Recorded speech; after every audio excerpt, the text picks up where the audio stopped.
Hello, this is our second attempt to bring the largest secession conference in America this year to you. We understand the audio went out on the first one. Apologies. This is our second attempt to get you the full audio in full. Here we go. Let's give it a second shot, see how it goes. And the president myself for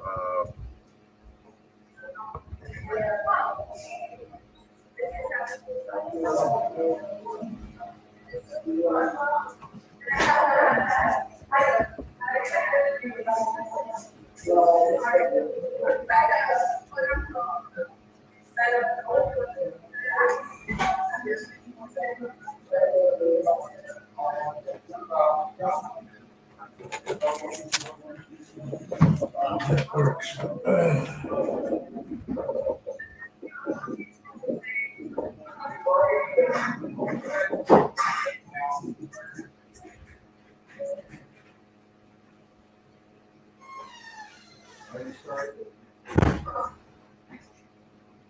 Can you hear me, Daniel and Marcus? Okay, you're muted, but we're live here already. So if I unmute you, you're still live.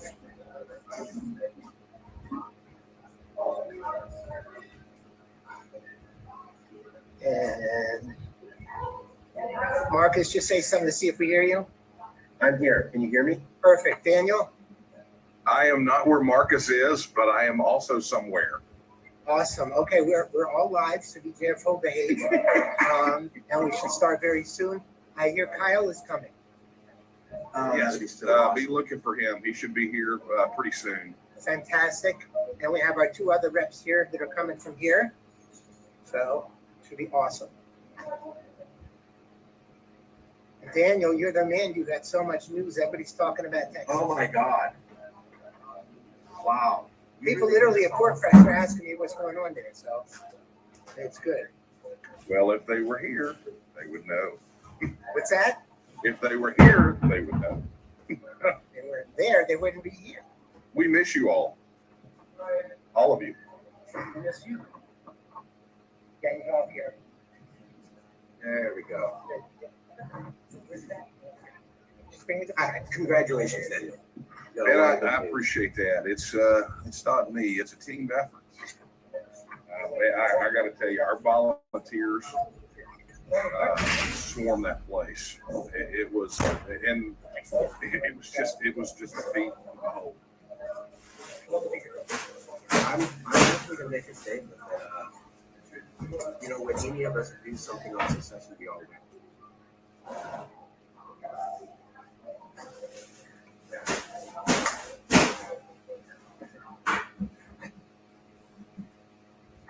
When Daniel, I don't know if you met Mike. Did you meet Mike Sylvia? I didn't, but I'm just sitting here marveling at Elliot, dressing for the job he wants, not the job he has. We got to get you guys louder.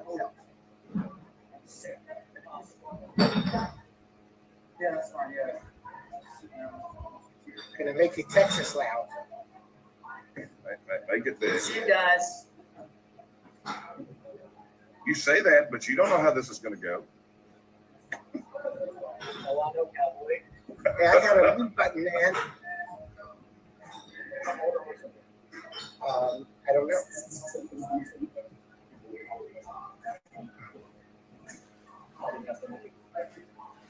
Alexa, all the mics are on? Working? Can you hear me loud enough?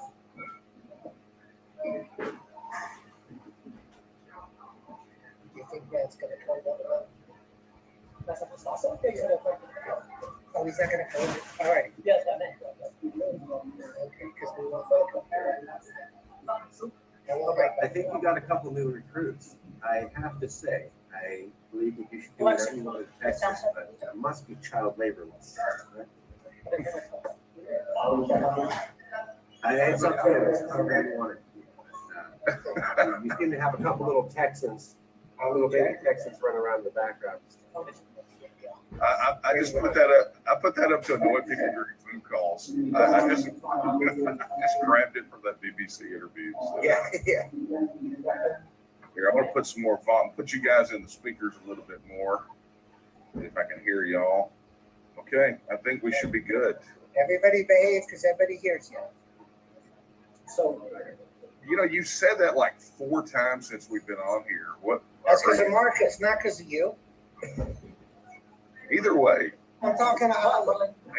hang on. Let's get super meta. Hang on. Let's take a picture of Marcus taking a picture of us. Yeah, hold on. There we go. Okay, yeah. Yeah, that's pretty good. That's definitely a sign of the times. That is definitely a sign of the times. I'm pretty good. Thank you so much. Ready to go. Ready? Mike, give me 1 sec. Say hi. Daniel, that's Mike. Hey, Mike, how are you? That's Marcus. Marcus, say hi. Hey, Marcus. Mike, it's good to see you again, sir. Good to see you. Advertising, right? Yeah, that's advertised. Yes. All right. Good to see you. What's up, guys? I still want to interview Biederman, if there's any chance. He should be here probably in about 4 minutes or so. But yeah, he'd be up to it. That'd be awesome.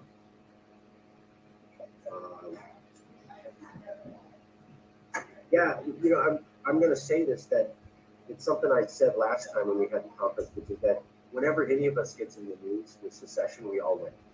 So there's a lot of articles today about Texas secession, and 2 of those articles go, by the way, there was also a thing called Calexit. So we got back in the news because you got in the news. The insert rising tide cliche here, but it is true. The bottom line is, this is something Naylor and I talked about so many years ago, is that if we can help the overall issue of self-determination, we all win, right? It gives us all an opportunity. So it's part of the thing, man.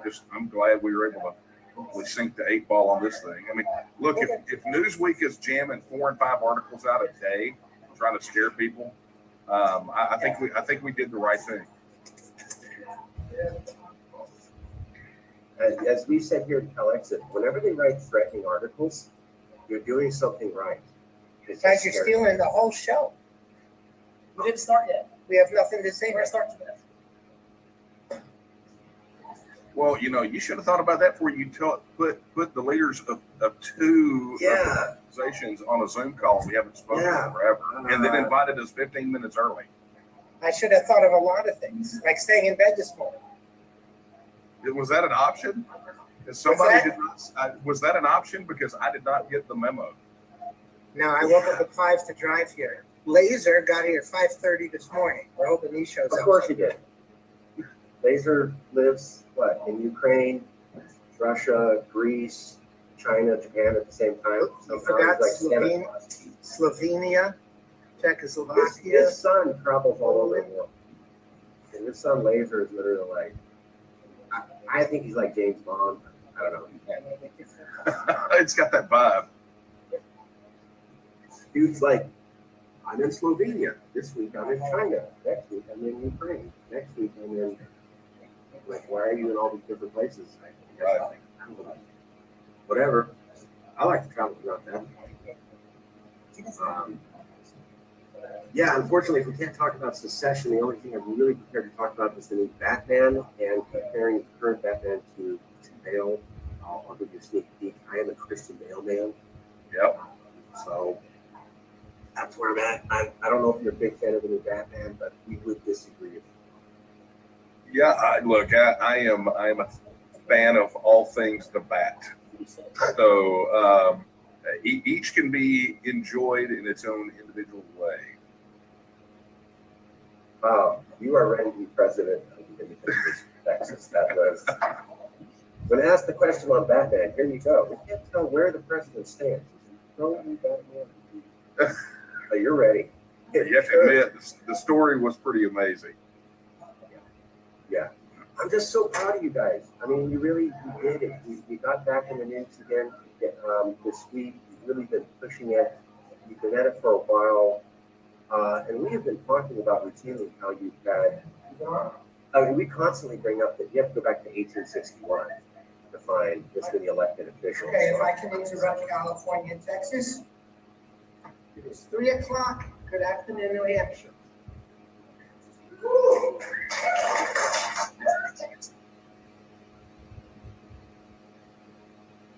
Want to make sure I'm in the right place. Is anybody here in favor of independence?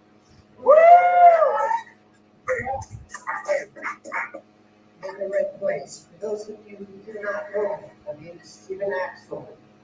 For those of you who do know me, my name is Stephen Axel. Very honored to be here today. I was here last year. I don't know if you remember me because I'm saying the exact same thing. I'm the founder of an organization called Americans United for Peaceful Separation. And under that rubric, I'm super proud. You can see on your screen the head of the Texit, who was here in person last year, who I'm sure you remember, and the head of Calexit, and we will get to them very, very shortly. And also, believe it or not, the vice president of Calexit. Even though I'm not a liberal, we'll talk about that a little bit more. And I'm also a board member of the Foundation for New Hampshire Independence, of which I'm also proud, and we'll get back to that in a few minutes. As everybody knows, this has been a great year for independence. And the reason it's been a great year for independence is because New Hampshire has a couple of state reps who have more, how should I put this? I'm going to say mail body parts, but I'll get in trouble for people talking to binary. So they have more, whatever it takes. Backbone. Okay, everybody, even cisgenders, whatever, can have backbones. And I want to recognize here with everybody, Mike Sylvia and Matt S, if I pronounce his last name. Santanestaso. Matt, could you come up here for 1 minute? I want everybody, 2 peeps, give a standing ovation to these two superheroes for what they did back. Stand up.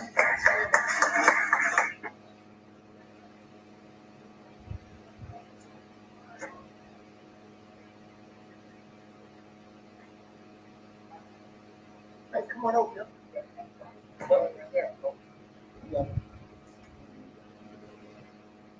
It says, this is presented to New Hampshire State Representative Mike Sylvia in recognition of his courage and tireless efforts as the sponsor of CACR 32 in the New Hampshire House of Representatives, presented at the PORCFEST Porcupine Freedom Festival. And it's a super honor for me to give this tonight. And it's got on the bottom of it, Texas, New Hampshire, and yes, California. You're the man.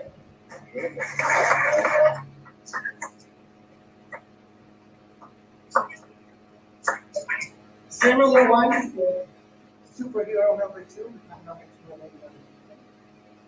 To that, and also have a couple of people's courage, and that is so hard to sponsor this guy's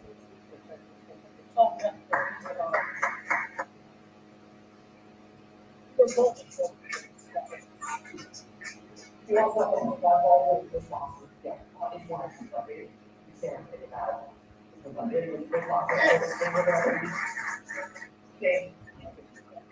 Any other revenue that will be bigger than tremendous energy of the economy when you guys that want to go.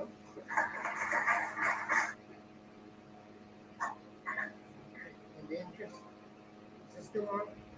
Is this on? Okay. Is this on? Oh, yeah. Okay, in the interest of respect, we have another super special guest here, so I'm going to veer off the perfect timing of this program. Since I do not recognize the fourth square, I am assuming that is Texas State Representative Biederman, am I correct? So, Daniel, could you do me a favor, and before your whole speech, just introduce Mr. Biederman, tell everybody what he did so we can thank him as well. Sure. I can tell you that just like the state reps there in New Hampshire, here in Texas, it's super rare for us to have elected officials that have integrity, that have character, that have courage, all wrapped into one. someone who is ready to go in and fight the toughest fights and charge the gates of hell with a squirt pistol if necessary. And so after many, many sessions of shopping the Texas Independence Referendum Act, there was one state representative that had the courage, the character, the consistency to file it. And that is none other than the gentleman who is here with us today, a modern day Texas hero, State Representative Kyle Biederman. Thank you, Daniel. Am I on, or can you hear me? Are you able to hear me? Yes, sir. Well, I just, it's hard for having somebody say such nice things about you for doing what's right for our country and what's right for our state. And so thank you, Daniel. And it's amazing to be in front of you all in New Hampshire and not thinking about New Hampshire the same way we think of Texas, but you guys were there before us. And you guys had to fight in the beginning for our independence from Britain. So we followed that up with the Alamo and, of course, San Jacinto. And we won our independence on our own from Mexico. But then look where we are right now. So I am so grateful that I'm not alone in this fight to take back our country. And if we can't take our country back, then we shouldn't be part of that country. And we're talking about the government of the United States. We're not talking about America. We're all Americans. We've all been Americans, even before we had our independence from Britain. We were called America, and we were Americans. And we're still Americans. And those people that say that you're anti-American for being for Texit, that's because they're just ignorant. They don't have any idea. They've lost that spirit of freedom and liberty that we've shed blood for over 200 years. So I'm really grateful to be in company with you all. Stand strong. Your other legislators are probably not going to be too afraid to support you right up front. But, things happen in New Hampshire that we can't even do in Texas. So I'm going to be praying for you guys and praying for your legislature to have the courage to really stand up to what's happening in this country and what this government is doing to every one of our states. We've just given up the rights of our states that we've had in our 10th Amendment. And fortunately, our founding fathers gave us the opportunity to make changes if we need to by putting the authority into states and also into individuals. And so if we have to go in on our own, we're just going to have to go in on our own. But the rest of the country, when I came out with Texit and the legislature and the bill that we put forth, thank you to TNM and Daniel Miller and his group, I got calls from all over the country. I got calls from all over the world calling me, thanking me. So you all are a great company. People are all behind you because if the people don't stand up, this country's gone. Because our leaders are so weak, and they have no ability to do what's right anymore. So it's going to be the people that have to stand up, and we need the legislators that have the guts to give the people a voice. So thank you very much.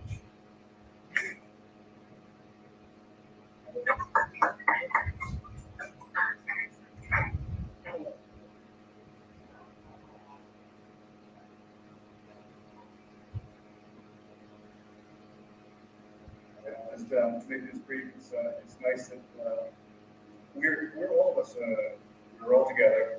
We're not out here fighting alone. We take the points and put these ideas forward, but it's really backed up by the folks like you right out here in the audience and many thousands more that support the ideas and are tired of the same old stuff coming out of D.C. The government we have in D.C. is not the government of the Constitution, and we need to do everything we can to encourage them to get back to it or say goodbye. So I want to thank you folks that have been working on this for even longer than I am. Just kind of a newcomer to it, but willing to step up there and be part of it. So I thank you to everyone that's come before me and got this thing rolling. Thank you.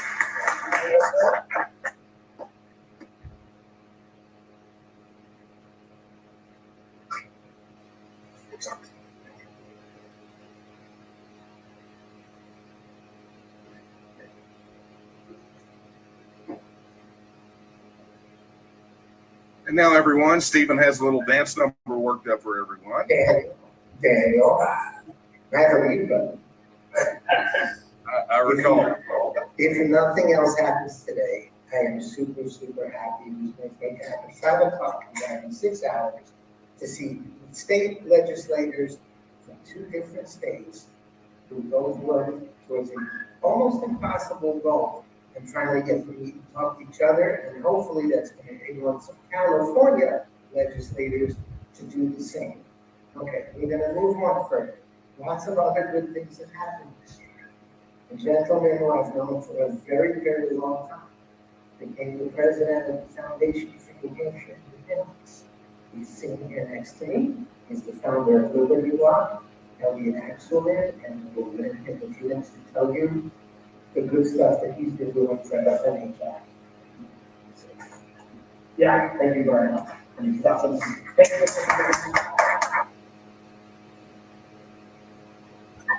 much for the meeting. Mr. Biederman, Mike Sylvia, and that's on the top of the and all the sponsors and partners and Daniel. And thanks to my colleague. So I'm the president of the Foundation for New Hampshire Independence, excluding Calexit, one of the most people here for that. It's a 501c3 nonprofit that seeks to educate people about the benefits of New Hampshire independence. And yes, we filed that with the feds in the state, and that's a mission statement, and then for some reason approved us as an organization. Great.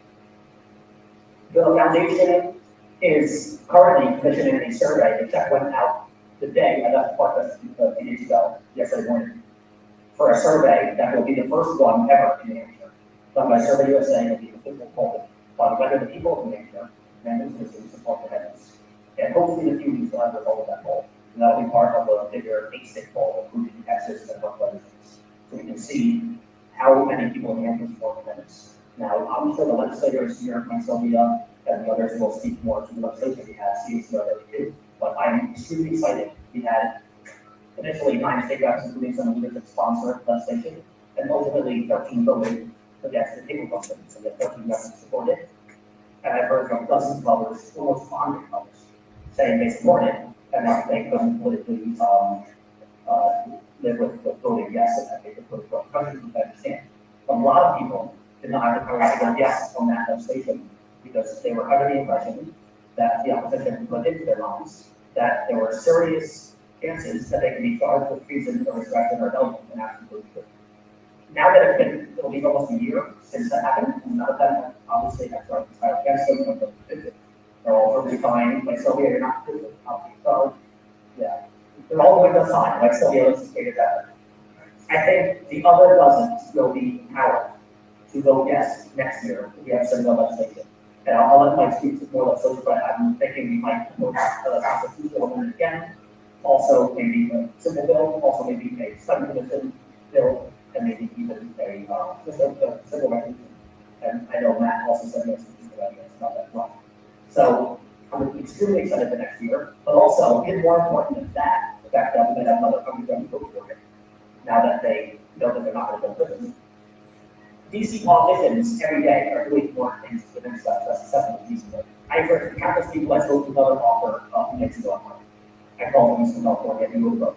And he said if he had an interesting idea about how to solve the division, and he did some clarity about 2 years ago. And I called him again to talk about the book, because it was a really good book. And he's like, oh, forget that, second term here now. So a lot of people are coming around, tons of people are coming around for secession. So I'll let Matt introduce himself, Matt Sabor as well. Another interesting thing that's super excited about New Hampshire that Matt will tell you about is 2 weeks ago, probably about 2 weeks ago, we launched a PAC. So now if people want to donate to the Foundation for New Hampshire Independence, it's tax deductible, they can donate to the foundation, which I work with. But we can't spend their direct money, we can't give money to Sylvia. That's not very good. We can't pay for all these surveys and everything. Whereas if you want to donate directly to the legislators or direct action to the legislature, you can donate to the PAC that is not tax deductible, but in the right legislators and legislations are correct on independence. And I'll let Matt Sabor introduce himself and help with that PAC.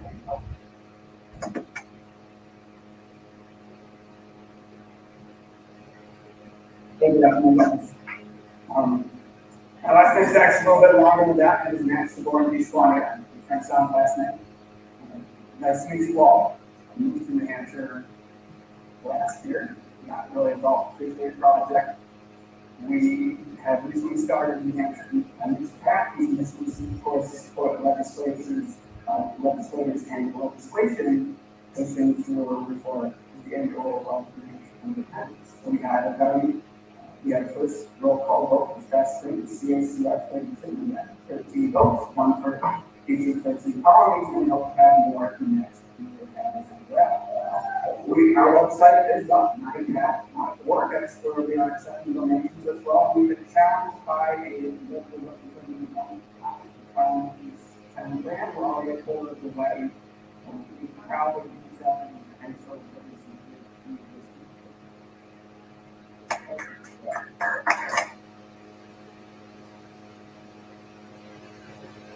Thank you for here and to certain people, folks right out there.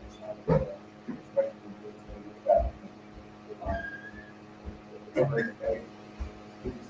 have so many people and we're looking for all the great ideas to come with our next session.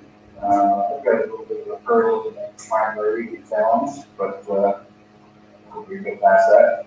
But I think working together, we've got a lot of great candidates. The establishment seems to push people away, and the folks that reopen, that we're fighting against all of the medical care, they inspire a lot of people. The governor has a bunch of people arrested for saying amen, and that has inspired another group. So every time the tyranny has not stopped, the folks out there in the public get more motivated, and that's what we need. We need, apparently we need tyranny to realize how good we have had it. And it's time to turn around and do the hard work to restore liberty and do it peacefully this time. We often don't think of the second American Revolution. There was a peaceful revolution when the Articles of Confederation were overthrown and replaced with the U.S. Constitution. That was a revolution, and nobody really thinks of it that way. But it was peaceful, but it can be done again. And I think there are many states, as we see, that are thinking about this central control, looking at it, knowing that it is not what was planning for us. So it's time to turn it around, get everybody's attention. We're doing it more and more, the wall's rolling, and we'll run with it. We'll have more and better.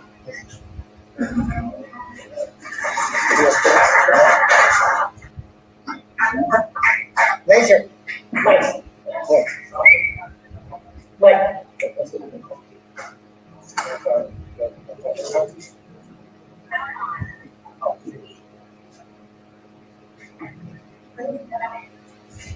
Sorry, someone.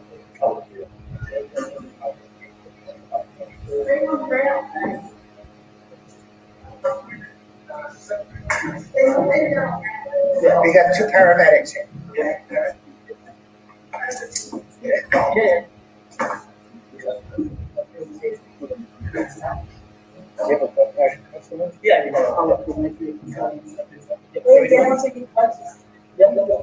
you're really sensitive.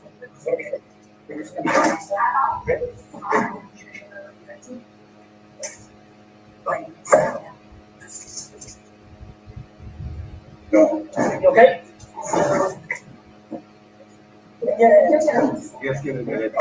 Good news is that all the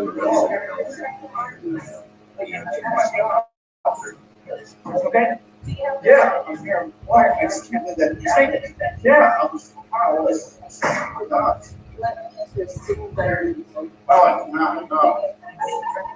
Yes, I have. I thought these were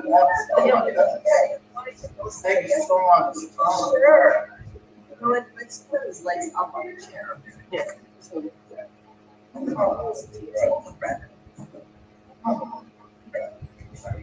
you so much. You Can you just call me and speak to me about that? Oh,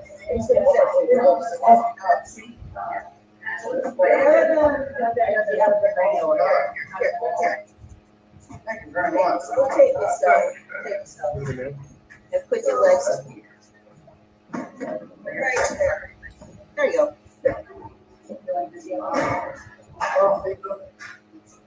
No, it's all. And so, gosh, you know. Daniel and Marcus, you know there's somebody fainting, right? Yeah. Are they okay? I don't travel without 2 paramedics. All right, so they just fainted and they got proper medical attention. That's good. Nice belt buckle, by the way, I have to say. That's an impressive piece of work.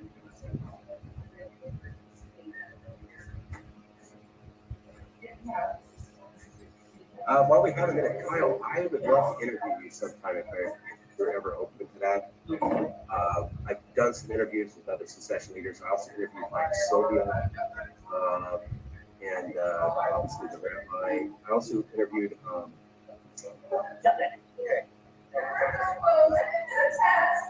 I think roughly the airport on secession or something. So, is it okay if I email you? Folks, we're going to continue the program while the medics and doctors and whoever else is working. This gentleman, lots and lots have been going on in Texas over the last week. Our friend Daniel, who was supposed to be here today in person, was busy tearing up Texas at their Republican state convention, and lots of things happened. So Daniel, I'm going to turn it over to you to tell us all the cool news. He's on mute. He's on mute. I did that. Look at that. Now we can hear you. Heck for the win. Well, what, Marcus, are you criticizing my mime skills? Because that's what I'm hearing. Look, yeah. So, I mean, obviously, the last 48 hours have been a bit. I don't know how can we say this, hectic, exciting, whatever it is. When Newsweek is pumping out 4 articles telling us how it's horrible that we're doing it and that the government will murder us if we try, just to scare people for voting improperly. I think we're doing a good job. But for those who don't know, essentially what has happened is we started way back when. I think the last time I was with you guys a year ago, we had just launched our petition effort, which, not to go into a bunch of redux, but we don't have true initiative and referendum here in Texas, but there's one narrow exception. And we were going to ride that out. So we rode that in through the election. We fielded a ton of candidates, but in addition to that, one of the things that we began to do throughout the primary season, obviously, other than identifying supporters, was start gearing up delegates that were going to be delegates to the Republican convention. And some people may ask why the Republican convention. Well, the Republican Party is the dominant political party here in Texas. Their state convention is literally the single largest political convention in the world, with over 9,000 delegates. So, I mean, it's a pretty massive convention. So, this was something that we wanted to do to effectively piggyback off the floor fight that we had in 2016 to add a plank, at least respecting the right for Texans to vote on it. Something that we got through in 2020 with about 93% support. We wanted clarifying language on the existing plank, but more than that, what we wanted a very explicit call for the legislature to put it to the vote, to put independence to a vote of the people, right? It's what we wanted. We wanted our rights under Article 1, Section 2 respected, and we wanted the dominant political party in Texas to essentially make that an official part of their platform. And through a lot of tireless effort, not my work alone, but a massive team of people, volunteers. We entered the convention with right at about 1,000 of those delegates were already declared TNM supporters, plus all the ones there that we had not identified previously. And what we wound up doing was shepherding language that came in from the county and SD conventions all the way through temporary platform to permanent platform, and it made it to the floor. And generally, once it gets past the floor and gets to an actual vote of the delegates, it is almost unheard of for a platform complaint to go down. So we're expecting the official results announcement any day now. But the bottom line is that now the Republican Party of Texas in its platform has not one, but two calls to give the people a vote on their independence.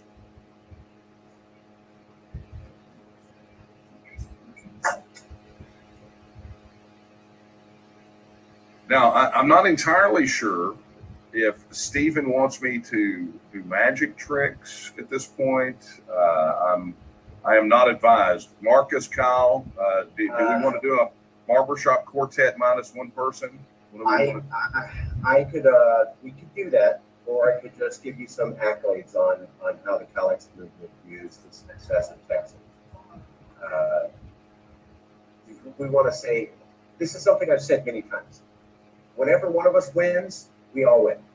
I was talking to you about this before the show set. So one of the things I wanted to announce was that, we're having this conference today, and then also today, there was news about Texas secession because of what you guys did in Texas. But in two of those articles, they had to mention Calexit because they were talking about a large secession movement, and because they had to talk about another large secession movement. And so because you got in the news, we got in the news. And I wanted to point out that that's proof of something that I said at the last conference, almost a year ago, which is, whenever any of us gets in the news and we seem reasonable or rational, despite the negative image, it raises the profile of all of us.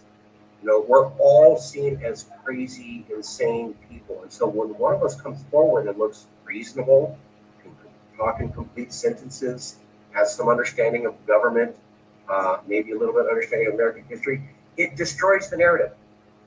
And it breeds what you call a suspension of disbelief. And that helps all of us.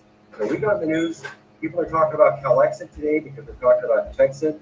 We even made a graphic where it shows like the state of Texas leaving. And we took the state and we put cowboy boots on it and he's walking away. And then we took a picture of California. He's got a surfboard and he's going, oh, we can do that? And so we're putting that out there. People love it. People love it. The other thing I wanted to say was you were talking about how much trash talk you're getting from the mainstream media. I want to say congratulations. I love it. Congratulations. Yeah, Kyle can attest. As we fought that fight for HB 1359, if I told him once, I told him a million times. The nastier they get, the more I love it. I mean, it just makes my day interesting. Boy, that is so true, because they won't even acknowledge what we do as conservatives, the liberal media, because they know that they could shut us down by just ignoring us. But when they don't ignore us, and especially on something this important, then it's really getting under their skin, and that's what it needs to be. But they're actually giving us, they're giving us the exposure that we wouldn't have before. And, there's going to be people obviously that are just brainwashed, are going to believe them. But to get that information out, it just shows the rest of the country. It gives them hope that there are people that are standing up, because the little media doesn't want the country to know that there are patriots out there that are not going to give in to the government, that are not going to be sold out, that are not afraid and are not scared. And that's what these other people need to know throughout the country. And I'm so grateful, Marcus, for what you're doing in California. And, it just seems here in Texas, as I said earlier, we fought for independence after the Revolutionary War. It became the United States. We fought again, as Texans. And look how quickly they forget. And look how quickly people don't recognize, what we had to go through to have what we have. And so this is not a new thing. People think, oh boy, secession or leaving the Union or whatever it might be is such a far out idea. Well, we wouldn't be in the United States without it. And we certainly wouldn't have been the Republic of Texas without it. And now we need to get back to being a Republican Texas. That's all I can say. What did the one side right up? What's that? Were you going to say something? I was going to make a comment. Go ahead. Kyle. Okay. I wanted to back up, Kyle, what you had said about the American spirit, and that there were people who were criticizing us, and they must have forgotten their American spirit. It was the, I believe it was the Constitution of America. In the beginning lines, they said the point of the Constitution was to, quote, build a more perfect union. What that means is that they already had a union, and it kind of worked. They just said they wanted to try to build something even better. They did not say we had nothing, and so we're going to start from scratch. What they said was, we have something and it's okay, but because we think we can do better, that alone is our right to create a new constitution.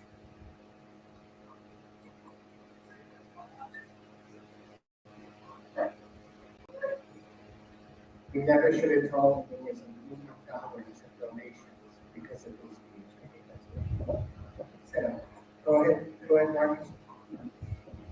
Because the Constitution by the first Americans said to build a more perfect union, what they were saying was they already had a union with England. And they had a lot of rights as Englishmen, but they felt they could get even more rights. And so they had a more perfect union.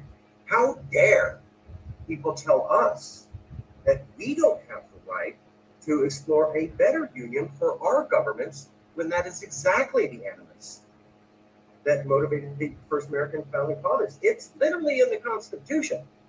And so you're telling us you can't attempt to do better in a government. That's what the first Americans said. So if you're against that, you're against the first American spirit. It was because Englishmen had so many rights, according to historian Niall Ferguson, that Americans wanted even more rights. And it was because the only democracy in Europe at that time was the English Parliament that these Americans had the idea that they could even have democracy. That comes from Francis Fukuyama, one of the top political theorists here in America. So keep doing it. We are the original American spirit. This is the American spirit to do this. And how dare anyone tell us that we don't have the right to discuss ideas and vote? I am constantly disgusted to see people say, how dare you file an initiative in Texas? How dare you vote? How dare you encourage people to vote? How dare you? How dare you discourage people to embrace democracy? You're going on and on as an American nation about the loss of democracy from foreign nations. How about the loss of democracy because you yourself? You're telling your own people you shouldn't vote, you shouldn't think about voting, you shouldn't believe in self-determination, you shouldn't believe you have the right to have those discussions, and yet at the same voice you have the ability to go, well, look at these backwards countries that don't embrace democracy. Who are you fooling? No one. And I want to say congratulations to Mike Sylvia and Kyle Biederman and Daniel Miller. If they're telling you, I mean, let me put out the headline. New Hampshire's pushing for secession. Treason. Texas is pushing for secession. War. California is pushing for secession. Putin. Look at that. Yeah, don't take my word for it. Look at the newspaper headlines, the way they're talking about Texas today, the way they talked about New Hampshire a couple months ago, the way they talked about California 3 years ago. It is outright fear tactics. If you do this, it's going to be a giant war. If you do this, Vladimir Putin's going to show up tomorrow. If you do this, treason. All of you are going to be arrested and thrown in jail. They were all lies.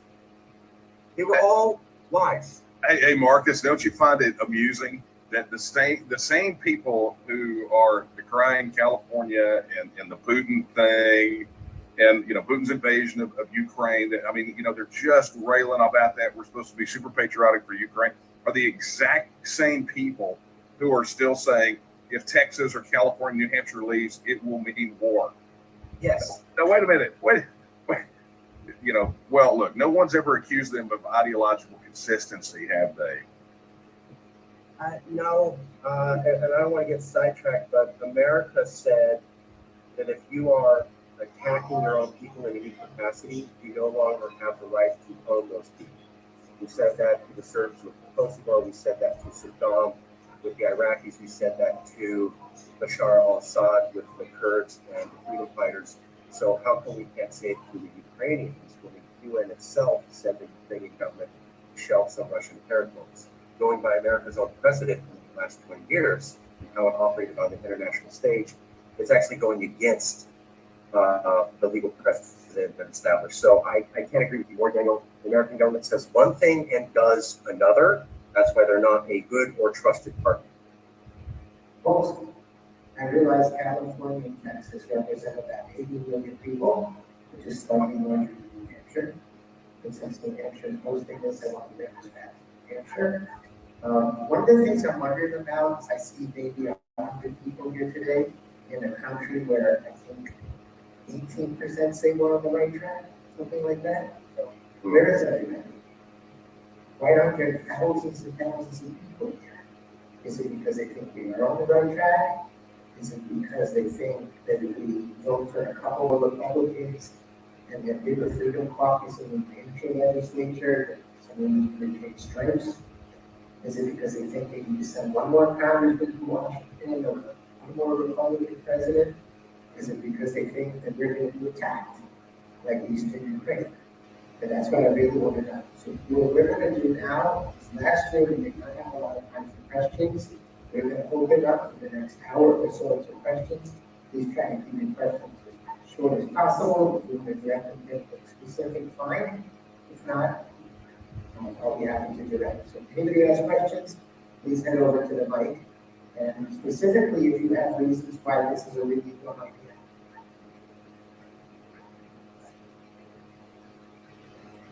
Could I do a quick plug while we're waiting for the first question? I just want to say thank you to the newly elected CEO of Yes California, Jason Wright, the newly elected Vice President, Rabbi Stephen Axelman, and the President myself for getting Yes California to come here. Yes California is in contact with about 80,000 Californians, 40,000 on Facebook, 20,000 on Twitter, and about another 30,000 on email. We are going to be hosting the only online certification in secession, online courses in secession. We'll be the only one hosting it anywhere in America. That's coming soon. We're also going to have a non-fungible token physical coin for celebrating secession. We'll be the only one providing that in all of America. We will also be filing an initiative for California secession right after the midterms, when we expect Republicans to take back control of the House and the Senate, and Californians to freak out like they did in 2016. We're filing a 501c4 to raise money for that. And we'll also be releasing our counter arguments against Calexit handbook in the next few months. But I wanted to point out something significant. You know, it wasn't since 1861 where you had multiple elected officials from multiple states having a conference about secession. What did we have today? Kyle Biederman, Mike Sylvia, 2 elected officials, 2 different states at a conference on secession. Tell me the last time since 1861 you've done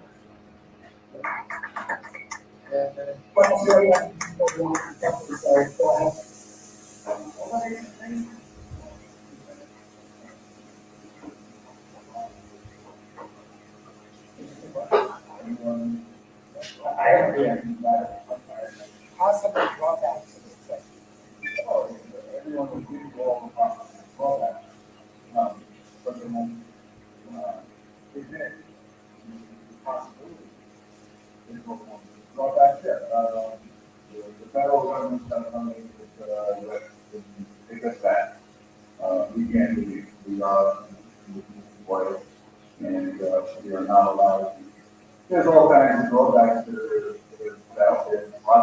We have lots of entanglements with the federal government, Social Security, and all the benefits. The roads, our business, the roads. Lots of problems to overcome, but you can't solve any of those problems until you have discussion.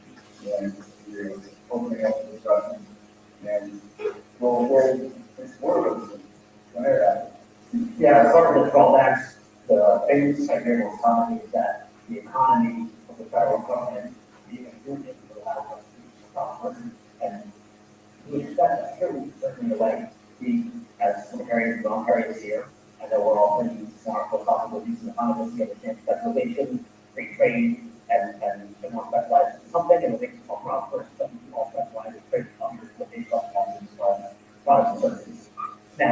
if we do secede from the union, when we secede, the federal government may have an embargo or some kind of tariffs or some kind of blockade.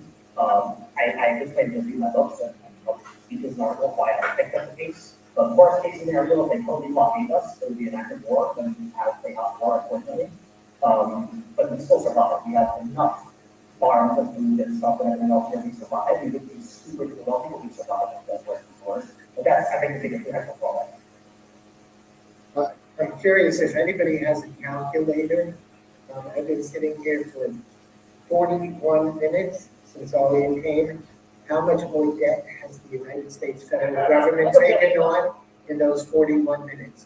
So when they talk to us about the economy and how we're going to survive, that's what I say. I want to recognize this gentleman who's about to ask the question. He's wearing a hat that has one of my favorite slogans on it. I thank Carla Garrett. It's the first time I heard it from her. It says, "Make America States Again." Go ahead, sir. You're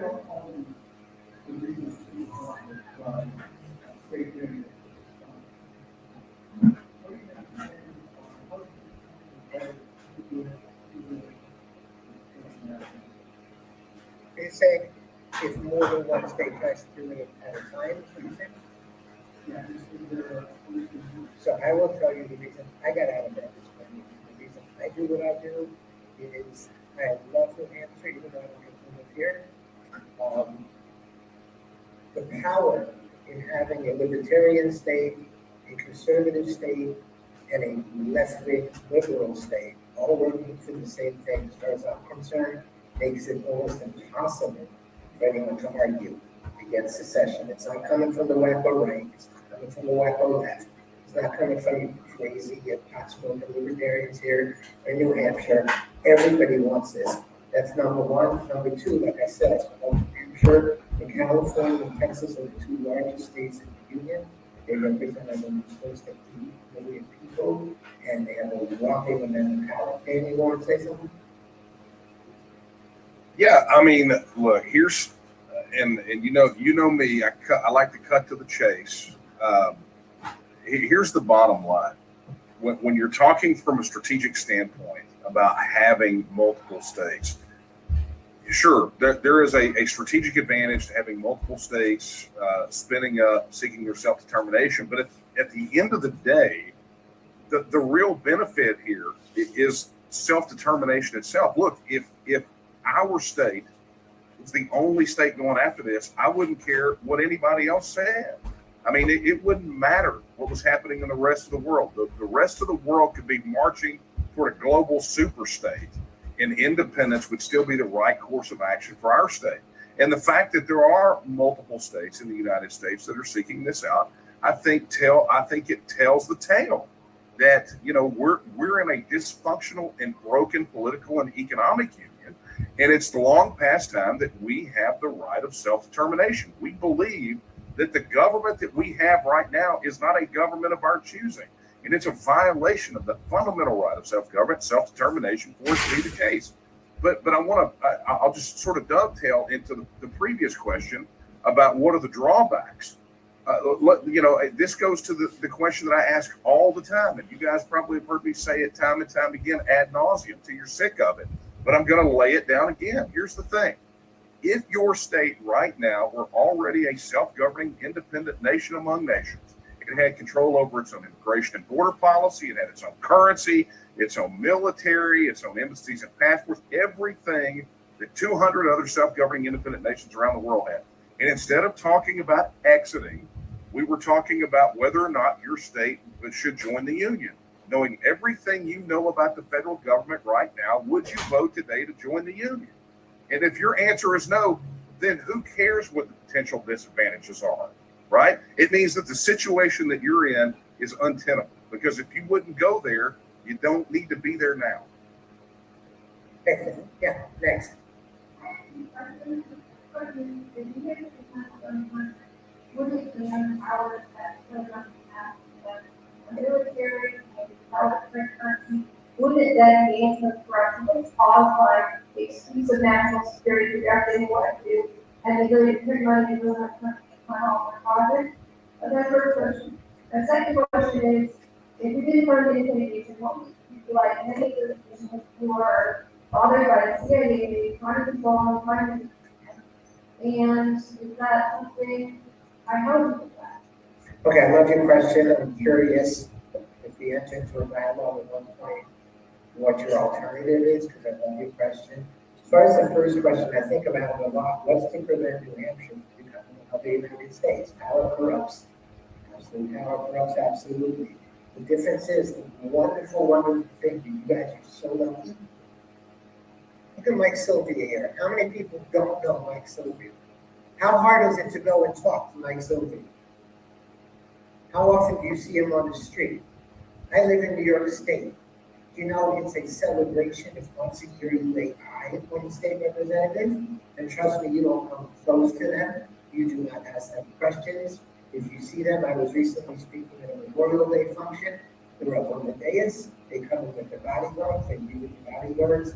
And anything besides, hi, I love you, you raise steaks and Swiss cheese, they run away. So you have actual contact with your representatives. If New Hampshire starts to go south, they answer to you very, very directly, which is, with all due respect to Texas and California, you are in the absolute best position to control your governments. I hope that partially answers it, and I hope you come back and argue the other part of us later. Will the CIA undermine and protect the country? I think that's a great question. Well, I have a question. Yeah. Kyle, where are your bodyguards? You know, Good New York, not Texas. I Well, didn't know that was an option.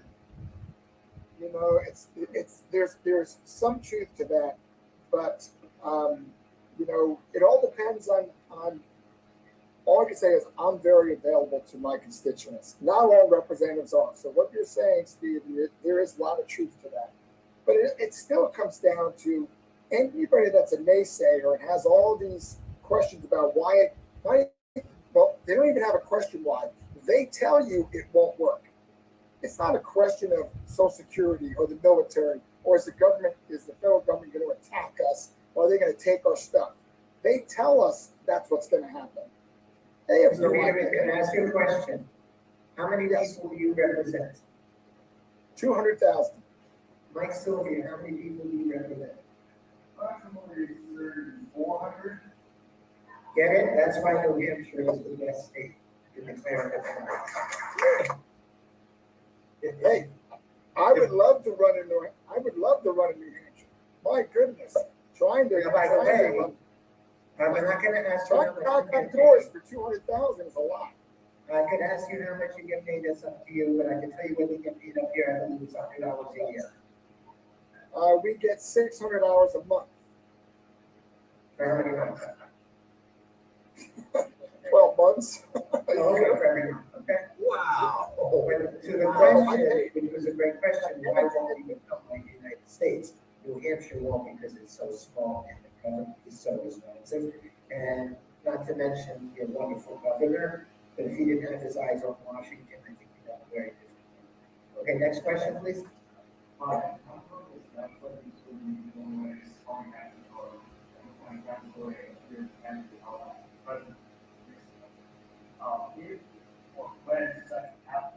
When the current National Guard Council directly say to be the military council, or whether it's some other movement of the learning process and not another, or really brand new military council, how that goes. Right, so as I understand, National Guard was intended to be the state organized military in a formatted package. And part of that was to avoid having the federal government take everybody off the service like they've done in recent years, so that Iraq and John. I was in the National Guard when I was a young man. And Was that last week or 2 weeks ago? that was back in 76, 84. But there was no chance at that time of avoiding we had orders to protect the state. So if the federal government can drag the National Guard off to a foreign adventure,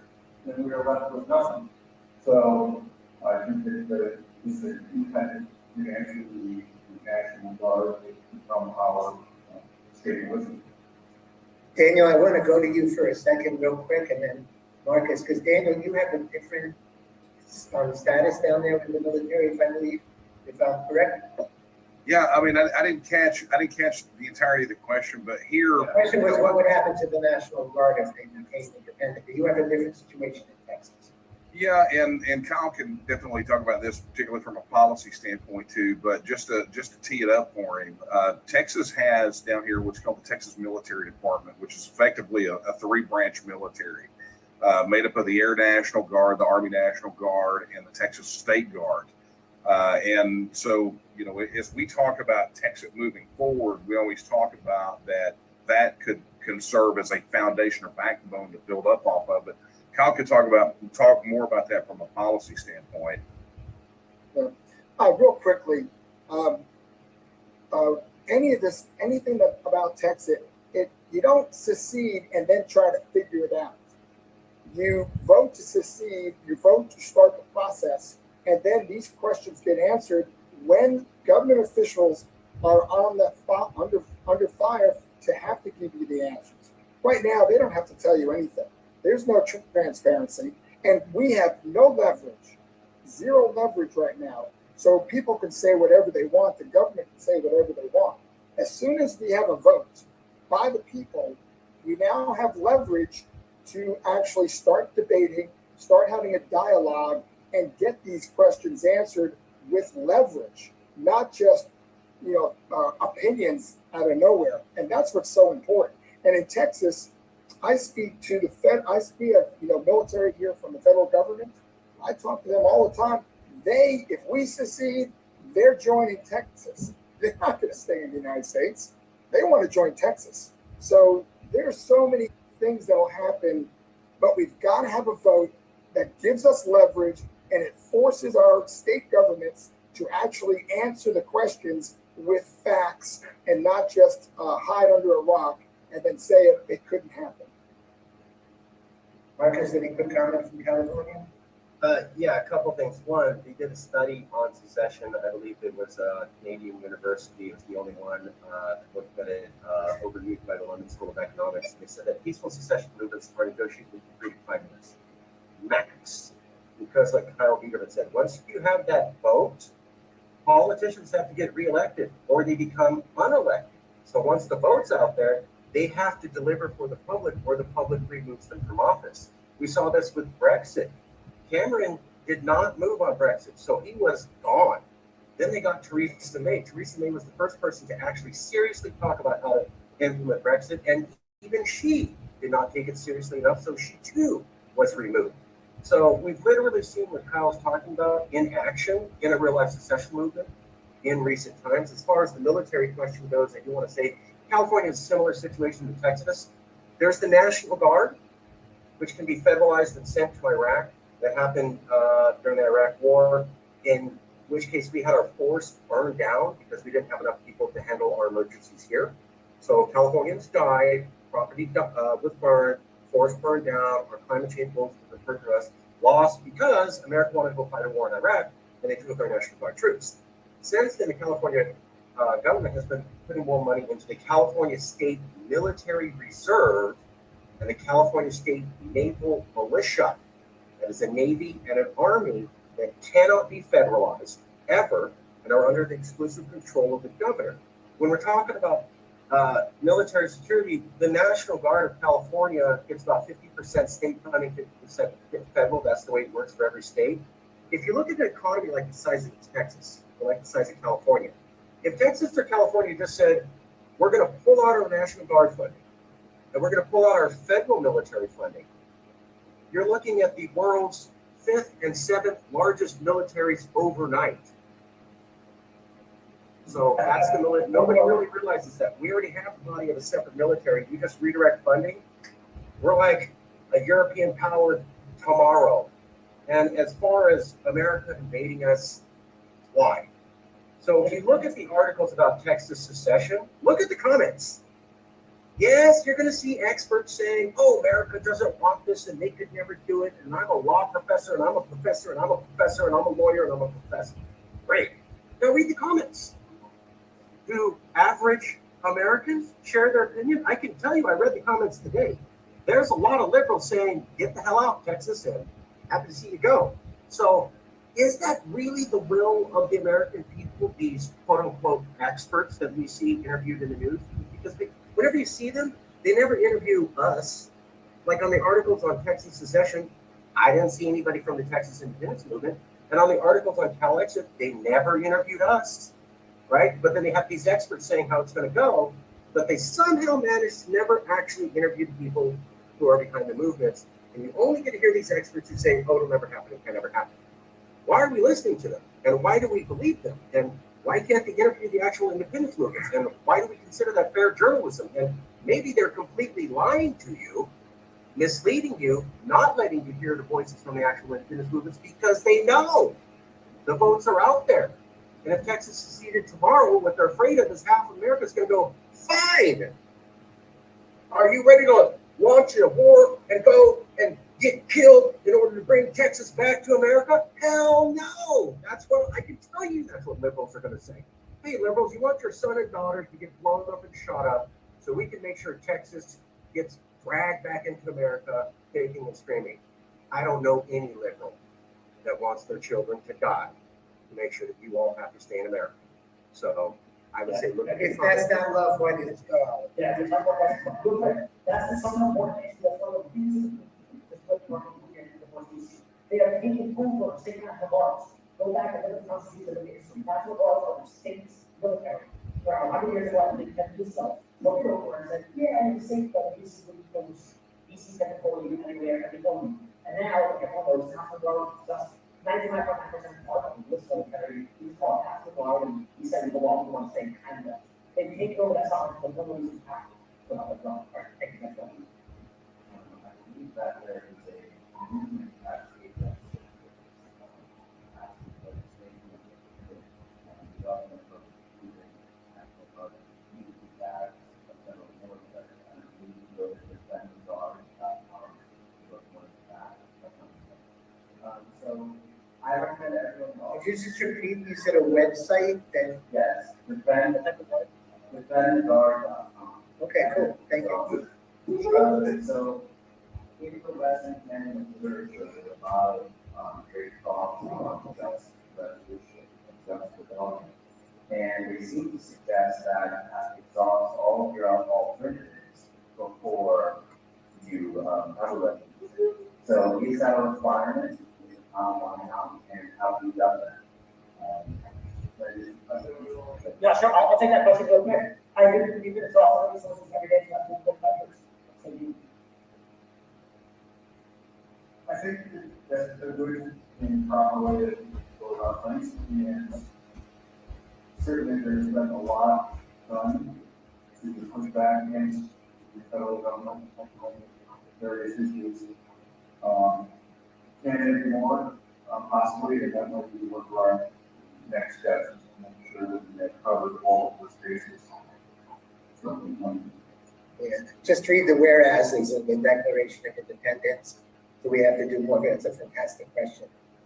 Okay, next question. Oh, you have a second question. Go. Yeah, so if secession happens, what is the probability that will be something that not work there in the United States and for military conflict? And if that is the case, is the secession still justified? Can you justify the cost of what 10-year war when I'm gonna let somebody else answer that, but I hear your views, why you're saying, can I justify people's guilt, so I should stay. Andrew, you wanted to say something? Did you get a question? He's muted again. Marcus had his hand up. Oh, Marcus, go. I'll go super fast. So war would only happen if Texas or California seceded and a majority of Americans said, oh no, we want them back. Why is that the theory we're always thinking of rather than the theory of half of American states, fine, I don't want them back? Like we always go to, you're going to leave and immediately people are going to want you back. Do you know the level of polarization in America? I mean, have you seen the surveys? The division between the left and the right is higher, it is close to 1861. There's something called the Big Sort. where conservatives and liberals are moving to different counties away from each other. Americans who would want to keep each other together are already separating from each other. It's at 60, 70%, the big sort, where liberals and conservatives since 1977 have already moved away from areas they don't politically like and into areas that they like. We have more landslide counties where 80% of everyone in the county votes one way than anywhere in American history. So where is this concept that we're not already split, we're not already legally divided, there isn't already bastions of left and red, and that we want to come together? And again, if you look at the comments on Calexit, I mean, my God, there's tons of conservatives saying get lost. And if you look at the comments on Texas secession today, my God, there's tons of liberals saying get lost. So why do we entertain this idea that people are going to want it back? Secondly, if you left, we're going to be leaving on friendly terms. Nobody's saying get your guns and leave. The Calexit movement and the Texas movement are dedicated to peaceful secession. We have never said, where's my AK-47 and that's my way out. So if we're pursuing legal negotiated secession, why would we need a war if it was negotiated with America? And third, when they talk about trade war, why? America went with NAFTA. You guys know the trajectory of the entire world economy. It's towards more international trade and more trade deals. If California and Texas were independent, we would have trade deals with America. That is highly more likely than the opposite when you look at the last, everything that's happened in the world since 1990. Daniel, anything with that? Yeah, I mean, honestly, just to echo what you said before we threw to Marcus, which is, I mean, look, this is a pretty straightforward proposition, right? When the whoever asked the question asked if they engaged in, and I thought I heard economic warfare, would it still be justified? And look, the threat of economic warfare is used by abusers all the time to prevent the abused from leaving the situation. But again, it goes to what we said a moment ago, which is, look, it doesn't matter, right? They won't do it, and there's a million reasons why they won't engage in economic warfare. Because let's face it, I don't know that the federal economy could take any stress. It is best for them when the people of Texas or California, New Hampshire vote, not if, but when we vote to withdraw. It is in the best interest economically of the remaining states, under the guise of the federal government, to come to the table and negotiate out trade deals, right? Whether they're free trade agreements or whatever they are, because the economies of the individual states are far more resilient than the federal economy as a whole. And look, if you want to know, go to your gas pump right now, or go to the grocery store and look at inflation and look at where they can't find the off switch for the printing press, right? So, you know, the fact of the matter is that there is a pragmatic approach. But honestly, if they decide to engage in some sort of economic warfare, not only will the world likely retaliate because of the hypocrisy of 80 years of American foreign policy, but you know, the fact that those other states will suffer probably more so than any of the individual states that would leave. I can't have something. Okay. I want to say one more thing. You know, these people that say that, they're the ones that say, oh, we love the United States. The United States is so great. Well, if they love the United States so much, they've got the United States. Just stay in the United States and let us leave. You know, it doesn't make sense that they would ever come after us, because they need us for trade. They need us for energy. Well, I'm talking about Texas. They need us as a trade partner. Just like they have a trade partner in Mexico. They don't attack Mexico because they're not part of the United States. They don't attack Canada. You know, why would they attack Texas or California if they're not part of the United States? If they love the United States that much, they have no problem just leaving, but they just want to work with us. And so, you know, again, these are the things that everybody loves talking the minutia about. What if, with no strategy, no opportunity for debate, and no leverage to talk to our government. So you could just blow smoke all you want. But I'll tell you, people need to have the right to vote, and then we need to sit down and talk and figure these things out. Hey, we could be wrong. Daniel and I could be wrong. Marcus could be wrong. How do you know if we don't have the debate? You know, how do you know if we don't sit down at the table with the people that have all the power and force them to have this discussion with the American people. If I could real quick.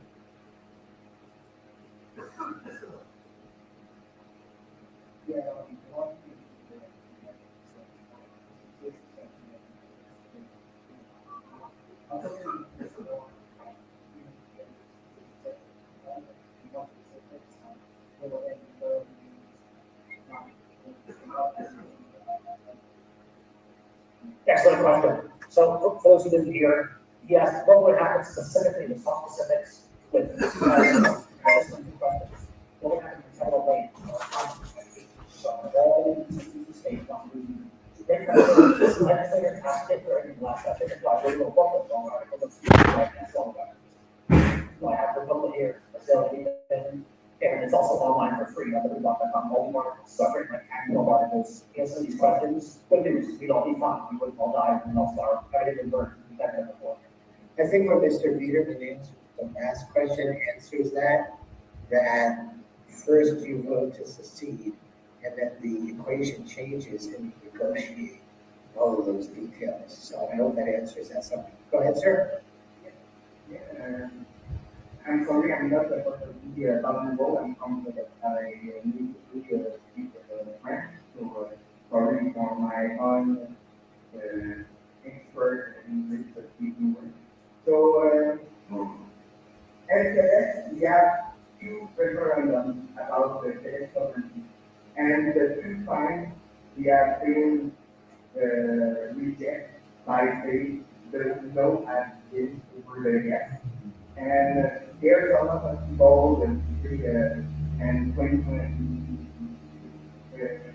and it comes to today and forever that the two referendum is stolen by the Canadian government by trafficking the reform. So all libertarian New Hampshire referendum on the sovereignty will be as a perfect as the law remote and without drone, without stolen and religiously. I think he was asking us, do we have faith in our electoral equity? I can't speak for each of them. I'll say personally, I never felt elections, never had the role, especially after the 2020 election, which I think were tremendous. Yeah, I invite people like once the voting in one center and the people on the ballot voting, we would be 2/3. What we did is be 2/3, 67% vote in favor of it. Do I trust the electoral process? Not really. We're working on making it a little bit less easy to achieve. But like that's all on the vote on the Right, that's the issue. That's what it's always going to be government votes. So it's always something as far as why people wants to hold what's the public is not interested or it's too much of an investment to go and be an observer and watch these things closely. I think that we've got wisdom with the smaller precincts, the wards, where it's more control and you don't have everything going on and put together. You've got various, some of the states have electronic voting machines with touch the screen and hope that whatever gets registered somewhere is actually what you did. These things can't be trusted. There's a big push on in New Hampshire called for resolve, which tends to have people doing write-in ballots. With the write-ins, they get rejected from the machines. They get counted because it doesn't know what the person that's voted for. So we're going to see a bit of an experiment in that realm this year in New Hampshire by a big write-in campaign. Someone, my name's going to be listed on the ballot, but they can look at that and say, no, I don't want the government services Mike Sylvia. I'm going to go down and get a write-in and write in Mike Sylvia. And when you do that, it takes that ballot out and passes the hand counted so that they can see whether it was Mike Sylvia or the House that vote. Now, it doesn't guarantee you that they're going to accurately process those, but it'll be an interesting thing to see how that works here in the actual. We have better, the receiving system is still possibly questionable, but we do have in New Hampshire a lot of contested races that come down to 1 or 2 votes.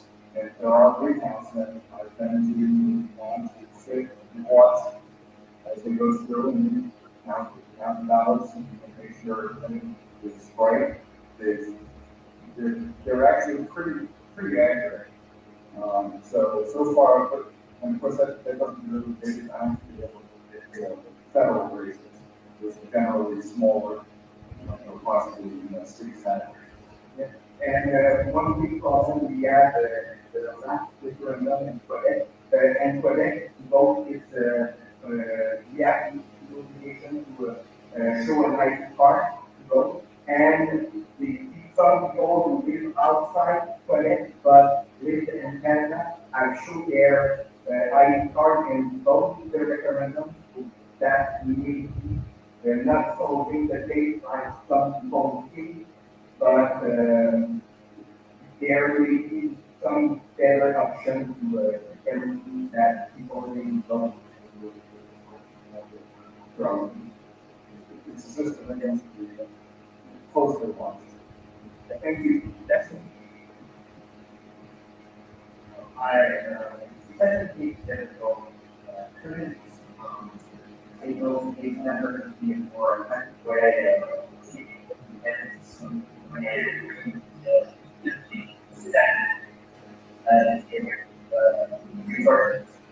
Yeah, excellent question. We've heard this a lot, so we'll have questions checked. For those who are familiar, nullification is the practice of a state government nullifying federal law and blocking the use of enforce that federal law. Good examples that we're familiar with is cannabis that 40 states have done now. It's federally illegal, but 40 states have legal. And immigration, there are probably 3,000 immigration states, 40 states have done on this. So I like nullification because it blocks federal laws and it works sometimes for cannabis for things like immigration, but also I think there are Western states on the right side of the spectrum have nullified some federal gun laws. With Missouri and Kansas, I have great nullification of federal gun laws. But here's the issue: is the federal government, I've put this on those. The federal government gives grants to every state. Every state, and every state is around half the budget comes from federal government, including federal taxpayers, who they collected, and they give back half grants. If we nullify laws and this is not enough, eventually you're either going to refuse to give back money, which Trump and they threaten all the time. If you give us back the money, but they make us spend it long, if you can help nullify your loss. So eventually, it's push to shove or nullify their laws, and they threaten to cut funding to us. So either going to have to bend and break and give it a little back to it again and say, okay, well, we have other laws and or full-on secession. And by that, I mean, we're already done step 1 notification. Step 2 is they refuse to send grant this way. Step 3 is we refuse to send taxes in the first place to solve federal taxes. And that's secession. So, and then I love notification, but not just the notification, also because it is the necessary step 1 in the 3-step process of secession. So I hope that answers that. Next. So this sort of is what I'm talking about any filibuster, states, or any electoral college, doing it, things that don't really have full control over every state. With Calexit in Texas, wouldn't that be a good sell to go, once Texas leaves, we'll have a special benefit to this electoral college. Once California leaves, we'll actually at least that cracks the first blow to get us. I tell people that. I tell Republicans, California leads, you Republicans about the House of Senate. I tell Democrats in Texas leads, you'll win every election nationally fair. I think it has some effect. It hasn't obviously worked 100%, but I think that it's pretty tactic. I'm curious what the anyone Marcus think of that tactic. I know Marcus has looked at that for a while. Did you guys hear the question? Could you repeat it? We Have don't you told, yeah, sorry, have you told conservatives, if California leads, it'll be great, because conservatives will win every election in the House and Senate and President forever. And saying today, they'll be the opposite. The progressives should support Texit because it means that the Democrats, the progressive socialists, will run the country forever. So is that a detective? Yes, Yeah. yes, yeah. We have done that. We have said if California was gone, we have an easier time winning races. And there is a lot of truth to that, especially at the House and Senate level, not at necessarily the Electoral College level. The Electoral College seats would be taken away and then redistributed to the next 7 most populous states. If you can look at them, are roughly half conservative, half Democratic. So with presidential elections, they go back to being a wash, but with Senate and House, yes. Daniel? Yeah, I mean, it's a tactic. It's one that we don't contend with too much because, I mean, obviously for us, we're focused on the folks here in Texas and trying to sell them and help them understand why Texas independence is important.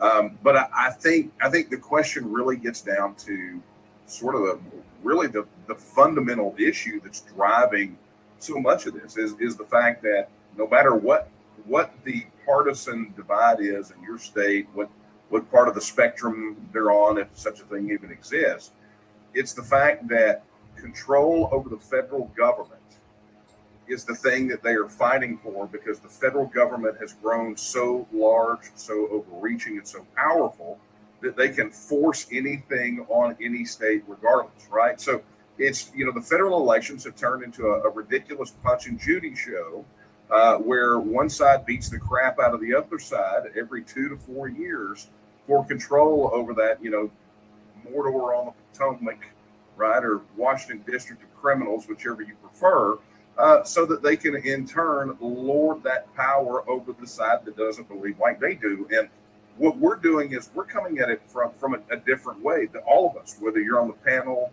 here, Marcus in California, even AIP in Alaska, all these, we're coming at it from a completely different thing, which is saying we don't need to fight each other for control of that ridiculous nonsense in Washington, D.C.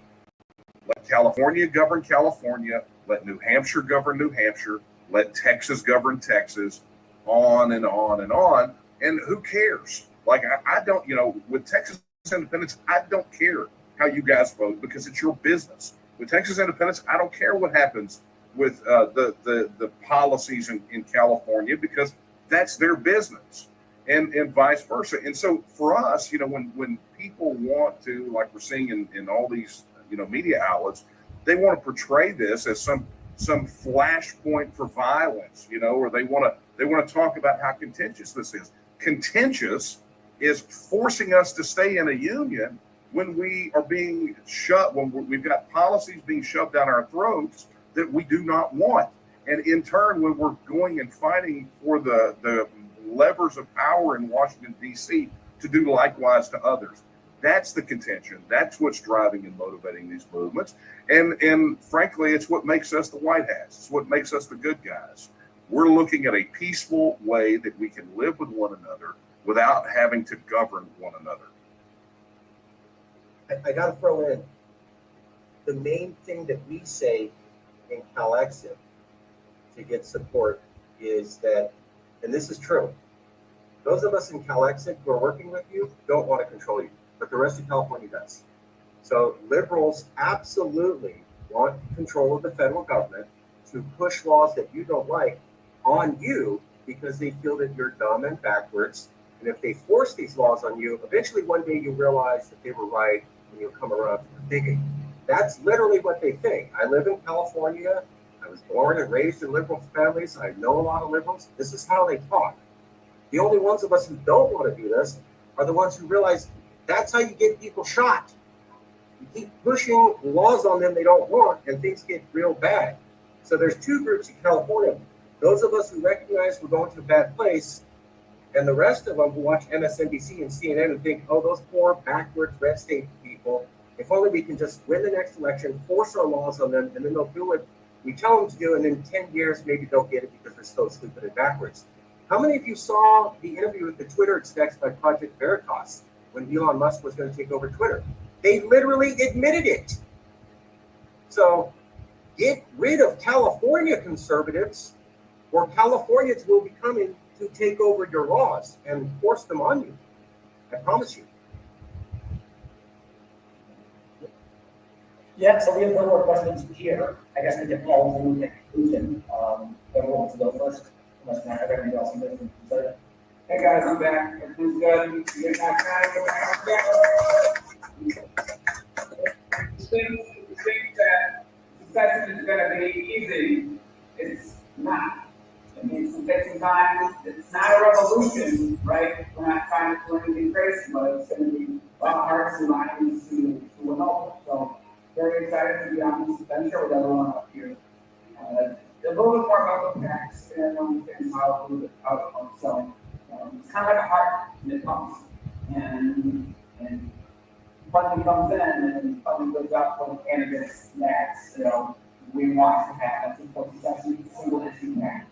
So chances are, we know that we have 13 voters for it, that's spring, and there are many more who just need a little bit more help on their question to do the same thing.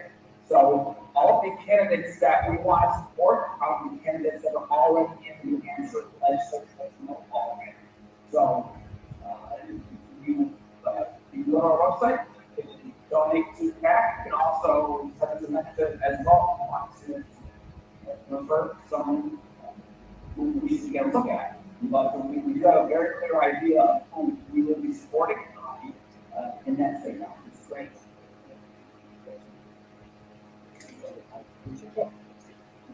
All right, in conclusion, speaking for the FNA side, I think off of the block hat, the FNA side hat.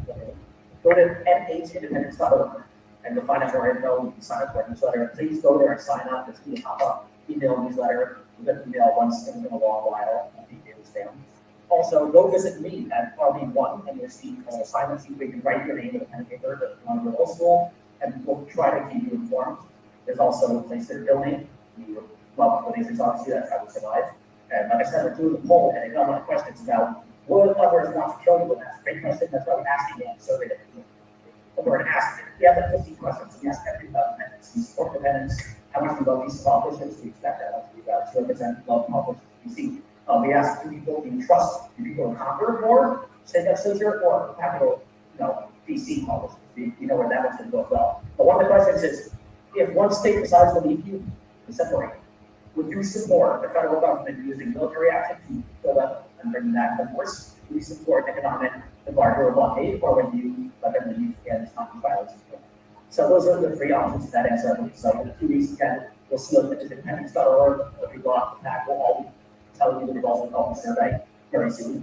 So go to the site, sign up, please donate. The other ways to help us encourage legislators like Mike Sylvia and the others here, keep it strong. Encourage other legislators to support independence and vote yes for it. And talk to your friends about it. Talk to your friends about independence and keep normalizing it. I've been talking to people, and guess what? I think the majority of people that are random people who are not particularly activists. I talked to a bartender a few months ago, and I said, some young girl, he's a border independence. Will you vote for unions? He's like, yes, I will vote. If it was a vote for union, I could vote yes. This is random people, and plenty of people are the same way. So let's just keep talking about it, and we're going to win within a few years. We're going to do those things. So, thank you. New Hampshire is #1. We're not. We're going to show them what we know. Amen. Marcus, parting words? The international precedent for secession is 52%. That's what Brexit qualified to lead, and it's internationally recognized. Here in California in February 2017, we had 32% say they wanted to secede, but we actually had 47.5 say they were open to secession. That puts us about 5 points short of the Brexit threshold for successful secession. The media will never bring that up, that we hit 47.5 open to secession. They'll lie to you and say 32% were for it and 2/3 were against it. That's a total lie. 1/3 for, 47.5 open to it. We're that close. I hear that the secession numbers in Texas are over 40%. This is highly likely to happen, folks, in one of these two states in the near future. So whether it's Texas or California, I think you're looking at the future right here. I think America's falling apart. It's in disunion. You can see that. And we're going to have to hit that release valve. I think a lot of people get that, and maybe some calmer heads, not at the federal level, but at the state level, will rise. And I think you're literally looking at one of the first two future nations on the world platform right now. Daniel? Sure. Look, here's what I want to, I guess, leave everyone with, because this is the thing that really motivates us, that drives us, and it's not Texas specific, right? But it does find itself rooted in our governing document here in Texas. Article 1, Section 2 of the Texas Constitution says that all political power is inherent in the people, and all free governments are founded on their authority and instituted for their benefit, and that the people have at all times the inalienable right to alter, reform, or abolish their government in such manner as they may think expedient. Okay? That is a statement of the fundamental and inalienable right of self-government and self-determination. And when we begin to look at our rights and think of all the rights that we think of as inalienable, right? The right to keep and bear arms, freedom of speech, freedom of religion, all of those, understand that the right of self-government, the right of self-determination is just as inalienable. And we have to fight just as hard for those because we have to treat it as an inalienable right. And so all of us here, you know, whether you're watching this panel, you're considering the idea of independence, whether you're against, whether you're for, at a minimum, we should agree that the people have an absolute right to vote on the issue. Because at the moment that right is denied, then it's just, it is akin to showing up to your house, kicking in your door, taking your guns, or putting a muzzle on you, or forcing you to go to a specific church and participate in a specific religion, whatever those inalienable rights are. So the bottom line, I think, for everyone here, for what we're doing in Texas, for what you're doing in New Hampshire, for what you're doing in California, for what's happening in Alaska, in Puerto Rico, in the northern states of Mexico, and all of these other places around the world that are embracing their right of self-determination, my message to all of you here is, don't ever give up. It took Scotland 800 years to get to a referendum. 800 years, right?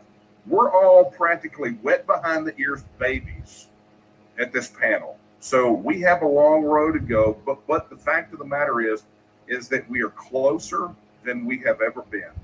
Because I know in my heart of hearts, regardless of what poll numbers say, and the poll numbers are super favorable for us, but regardless of that, I know this: if Texit goes on a ballot tomorrow, it wins. And it doesn't win by a little, it wins by a lot. We are going to smoke these guys. We're going to beat the crap out of them because we can sell independence, we can sell freedom, and we know for damn sure they cannot sell Washington, D.C. So, guys, my message from Texas to every one of you, let's go win.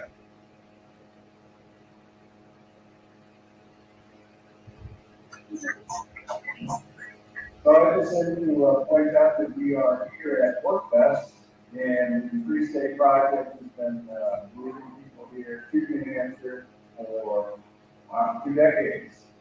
We've got a lot of folks that came from California and got motivated here, where your activities can really make a difference.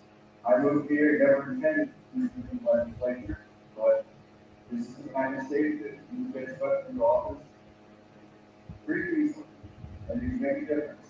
And you can folks out in the streets, the regular folks, that's the big thing. When we have hearings in Congress, you can come, show up, fill a room like we did with CACR 32. And you will be heard. You definitely will be heard.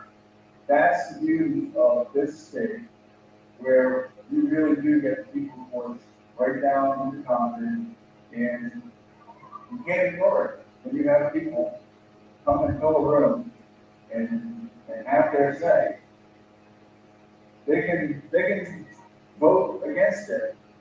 But even when that bill went to the floor of the House and they tried to table it, there were enough of us that said, no, let's have the debate.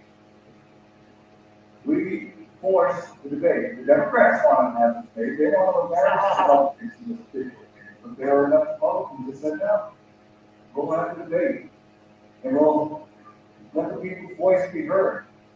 And Matt Senator Sasso made a great speech that day on the floor of the House, carrying our banner. Our voice was heard. They voted it down, disposed of it. That was just round one. We've only just begun. So let's keep going. Moving to Hampshire, help us fight it, and let's go forward. One last and we can make our treasurer is here as well. Derek, see you on this today. Both Derek and I are veterans.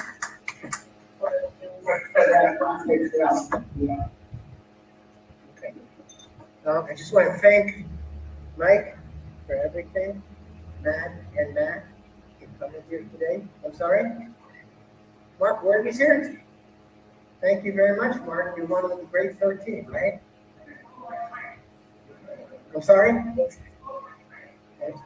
You could do a lot worse. Yeah, thank Mark for everything he does for this day. We be here all day. I want to thank the technical people. Your name is Alexi, without which there's no way in the world we could have done this. I want to thank Daniel and Marcus for showing up on Zoom from across the country. And I do kind of leave with a question in my mind. We have a lot less people here at 4:30 than we did at 3 o'clock. I thank those of you who stayed, but I have to think about why those who left. Obviously, they're bored. Is it because they think it's a dumb idea? Is it because they think it can't happen? Is it because they're totally on board? I have no idea. But I know one thing, like Mike said before, they need a lot of support. Back them up for what they do. So there you go. Yeah. Stand up. Whoa. Stand up and show that thing. That makes sense about us.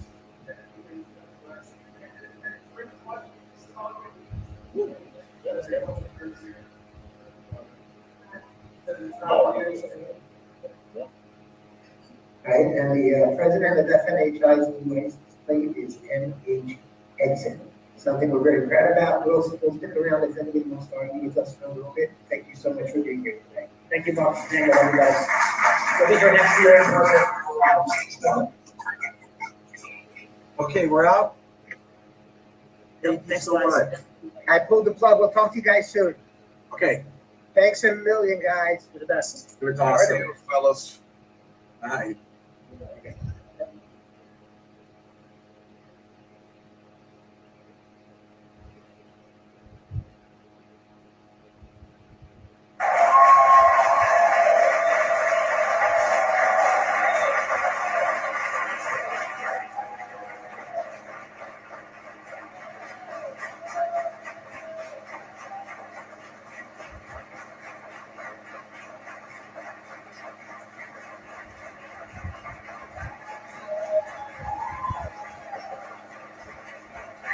Thank you.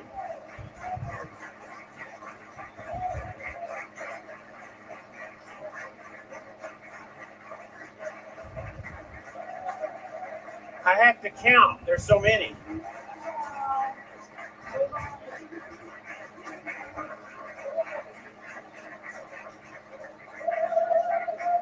We're still missing 2 or 3. Are we going to go without those 2 or 3? I can't keep track. Maybe I can't count right now. I want to thank everybody for being here tonight. Most importantly, I want to thank you for what you have done throughout this campaign. It has been a challenging slog at times, but I want to emphasize that every single person in this room who helped in this campaign is a patriot. You have done your best for the United States of America. None of you have done what you have done out of self-interest. Each and every one of you have done what you have done throughout the state of Alabama. You're just a small part of what has participated in this campaign, but you have been motivated by one thing and one thing only, and that is to do what is in the best interest of the United States of America.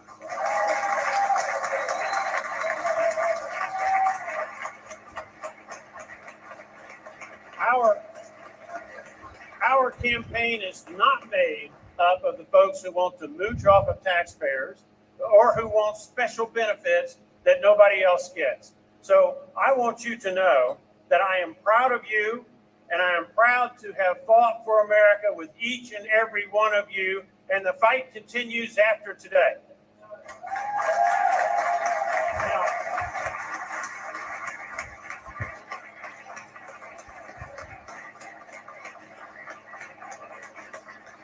it is always appropriate to congratulate the winners, and some of these winners might be a little bit unexpected, but I'd be remiss if I did not congratulate the Alabama Democratic Party for helping to ensure that the Democrat nominee in the Republican primary won.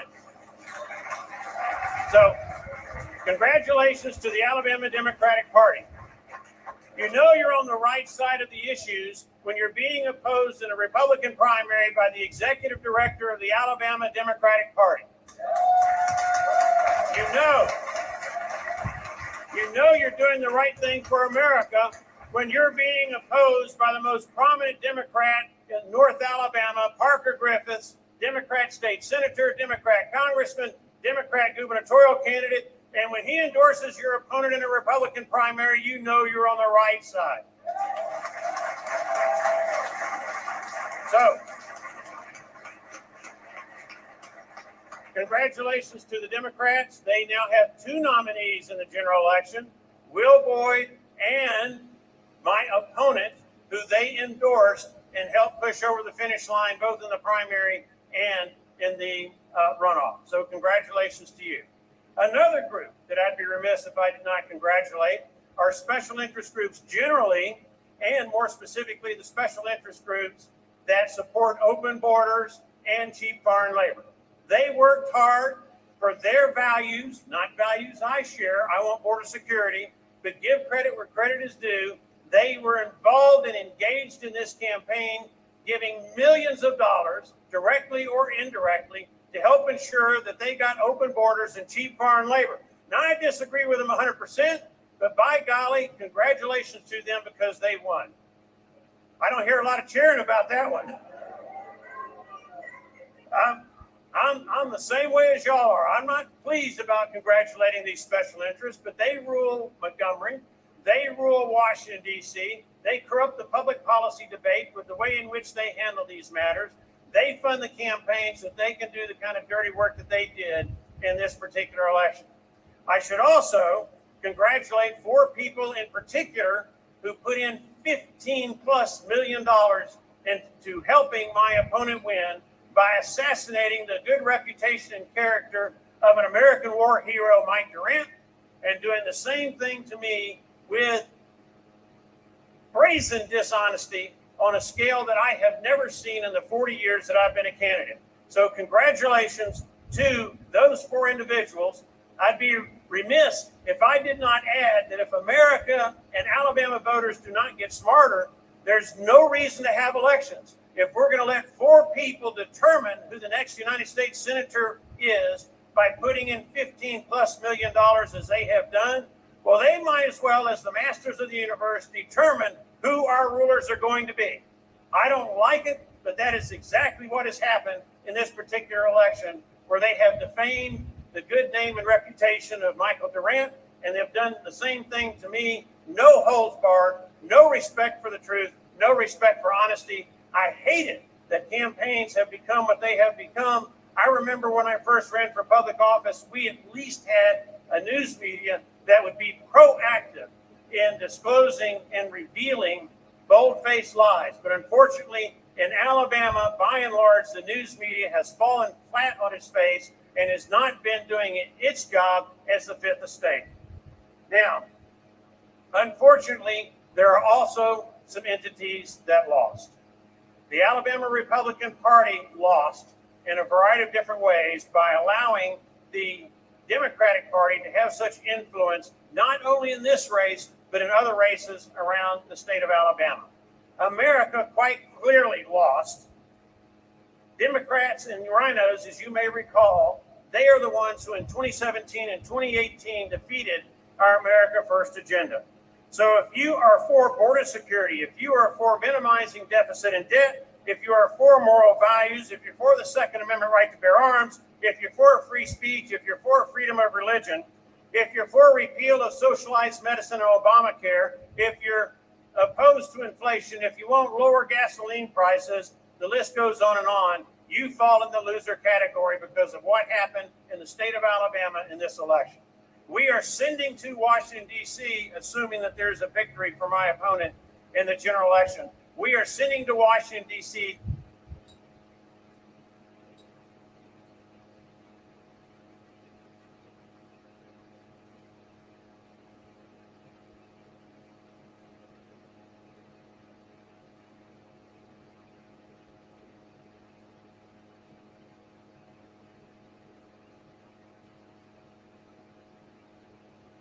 I'm Gretchen Ritter, the Harold Tanner Dean of the College of Arts and Sciences.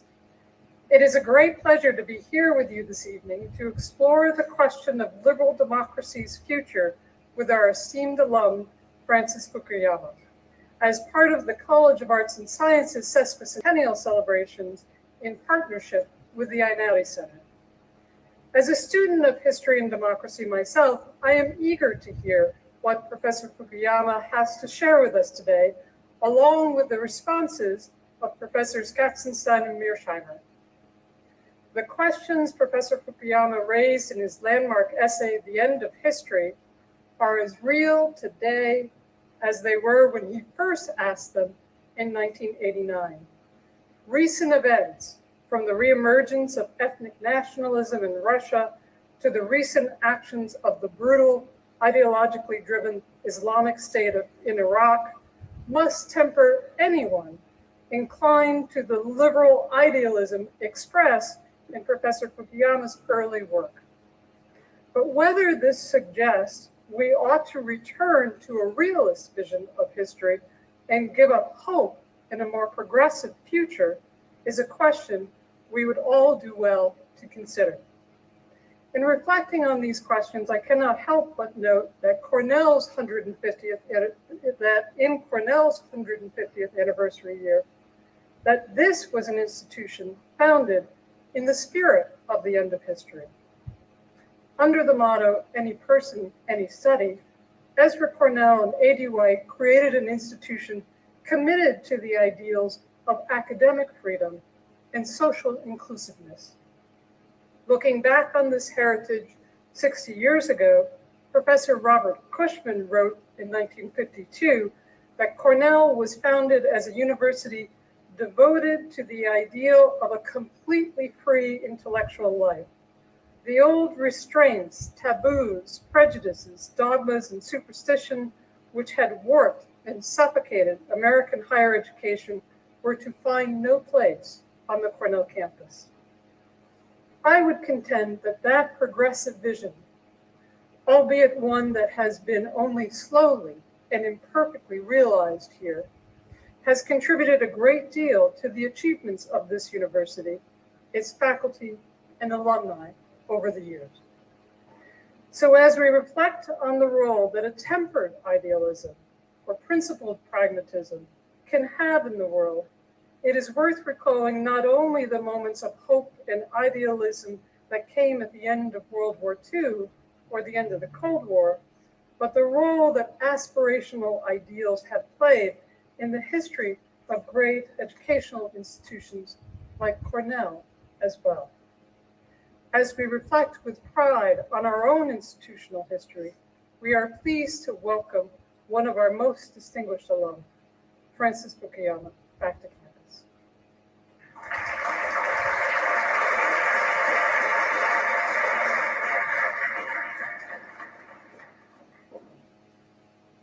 Thank you, Dean Ritter. My name is Fred Logaball, and I'm here really in my capacity as director of the Mario Einaudi Center for International Studies.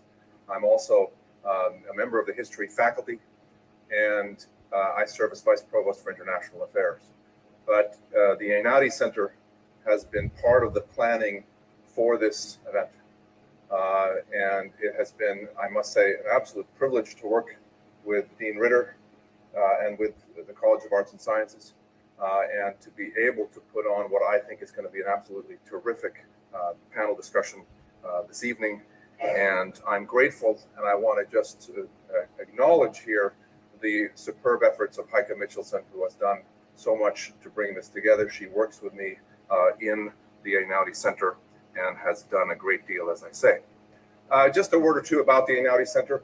We are, as many of you know, a hub for international studies and engagement here at Cornell.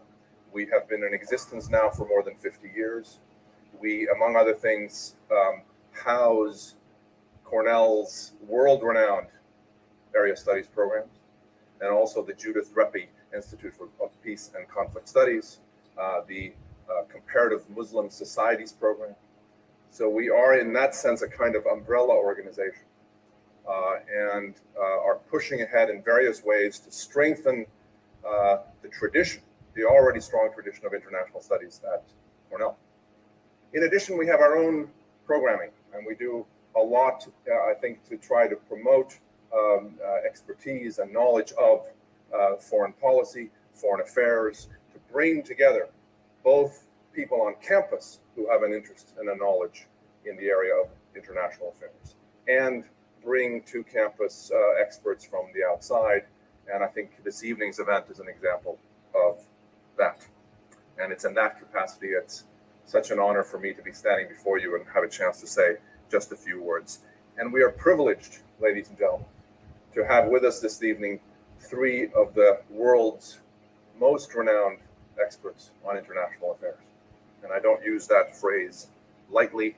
And I think to get an opportunity here in a few minutes to listen to them, starting with Francis Fukuyama, is going to be tremendous. We also are privileged to have with us a moderator in Professor Isabel Hull, who is a leading scholar, one of the world's leading scholars of modern German history and modern European politics, and also of the international laws of war. It's an honor for me to be in the same department as Itzi. She and I are both members of the history department, and to be able to work alongside Itzi in Cornell's history department is tremendous for me. And in my 10 years here at Cornell, I've learned a great deal from working alongside her. She is the author of numerous books and articles. I want to just mention two of them before I give the podium to Itzi, to Professor Hull. Most recently, she is the author of A Scrap of Paper, Breaking and Making International Law in the First World War. This was published by Cornell University Press this year. It's hot off the press.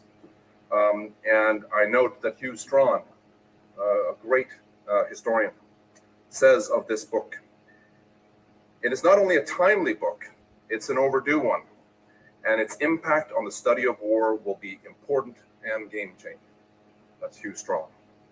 Before that, Professor Hull was the author of Absolute Destruction, Military Culture, and the Practices of War in Imperial Germany, a path-breaking work also published by Cornell Press. Ladies and gentlemen, Professor Hull.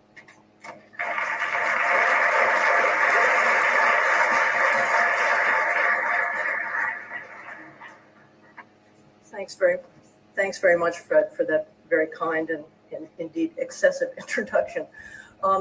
We are really blessed to have three such luminaries here tonight who are truly leading thinkers in the field of international relations, and who moreover approach that field from very different directions. I'm going to introduce them to you, and I'm going to hold it short because you don't want to hear me, you want to hear them. And I'm going to introduce them in the opposite order from which they will be speaking, beginning with our second commentator, who will be our own Peter Katzenstein, who is the Walter S. Carpenter Jr. Professor of International Studies here at Cornell. Many of you in the audience are doubtless Professor Katzenstein's students. If you're not, you should remedy that deficit immediately. He's one of our most awarded and decorated teachers here at Cornell and in the Arts College. Professor Katzenstein joined Cornell in 1973. His career took off like a rocket ship immediately, beginning with the awarding from the American Political Science Association to his dissertation for the best dissertation in international relations.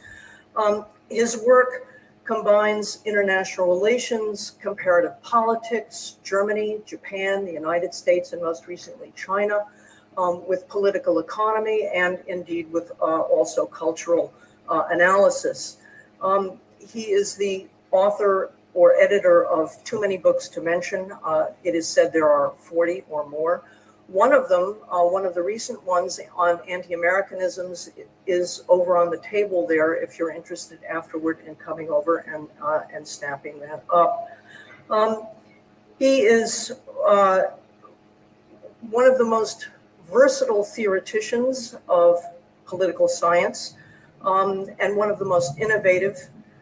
For me, he is most remarkable for his inclusion of culture and cultural analysis into international relations at a time when his field tends to move much more to modeling and to quantitative methods. Past president of the American Political Science Association, member of the American Academy of Arts and Sciences and the American Philosophical Society, winner of numerous book awards and fellowships to all the major research places in the United States and in Europe. Peter Katzenstein is truly a Renaissance man of political science. Our first commentator will be John Mearsheimer, who is the R. Wendell Harrison Distinguished Service Professor of Political Science at Chicago University. Professor Mearsheimer did not receive his BA at Cornell. He received instead a Bachelor of Science degree at West Point, and then went on to serve for 5 years as an officer in the Air Force, the United States Air Force, before returning then to academic life, at which point he came to Cornell and received his PhD in political science here in 1980. Many of you will know Professor Mearsheimer's works through his books, most recently, The Tragedy of Great Power Politics, and I noticed that also is available over on the desk afterwards, and an earlier book on conventional deterrence, and most recently on that subject of perennial interest and ubiquity, Why Leaders Lie, a very interesting analysis of that topic. Professor Mearsheimer is a famous, of course, a very famous realist in political science, and more specifically, he is a proponent of what has become known as offensive realism, which holds that conflict arises as especially great powers seek to achieve not merely security, but definitive security, which then tends to make them expand, at least in their region, if not elsewhere. He's currently working on the intersections of nationalism and liberalism and their impact on world politics. Professor Mearsheimer is a frequent commentator in the New York Times, the National Interest, and elsewhere on pressing problems of foreign affairs. Our main speaker tonight, of course, is Francis Fukuyama, the Olivier Nomalini Senior Fellow at the Freeman Spogli Institute for International Studies at Stanford. Professor Fukuyama's PhD, like Professor Katzenstein's, is from Harvard, but he received his BA here at Cornell in classics. Most of you will know Professor Fukuyama from his many publications and appearances as a public intellectual, and above all, of course, for his bestseller as an essay, 1989, and as a book from 1992, The End of History and the Last Man. In The End of History, Professor Fukuyama argued that the fall of the Soviet Union was not merely a turning point in history, but that it might have been, quote, the end of history as such, that is, the end point of mankind's ideological evolution and the universalization of Western liberal democracy as the final form of human government. This meant, as he revised his thinking a few years later, that, quote, liberal democracy and free markets constituted the best of the available alternative ways of organizing human societies. At Cornell, Professor Fukuyama was in the last class that Alan Bloom taught at this university before leaving for Toronto.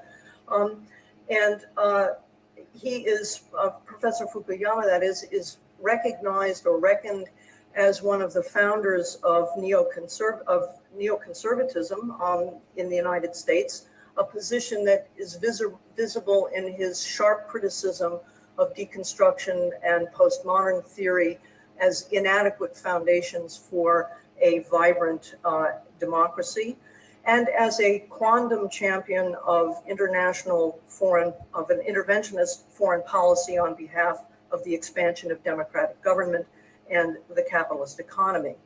And for example, he favored in 2003 the war against Iraq, a position which, however, and this is, I think, one of Professor Fukuyama's most remarkable characteristics, he then rethought and in fact rejected. He has become a critic of militarist expansionary foreign policy, shall we say, and also of inequality in economics.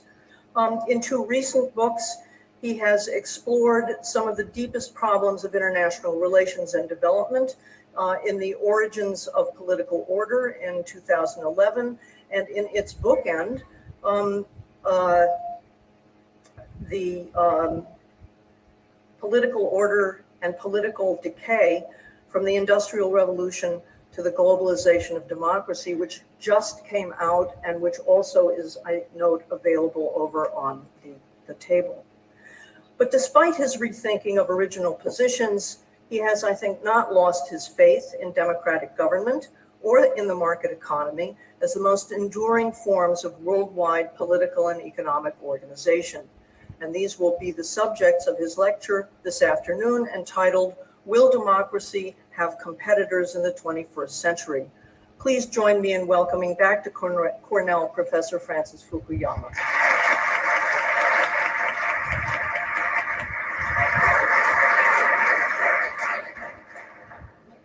Well, thank you very much for those very kind introductions. It's really great to be back at Cornell. I left in December 1973. I've been back for several lectures since then, but it's always a great pleasure, and I really appreciate Peter Katzenstein and John Mearsheimer serving as the commentators today.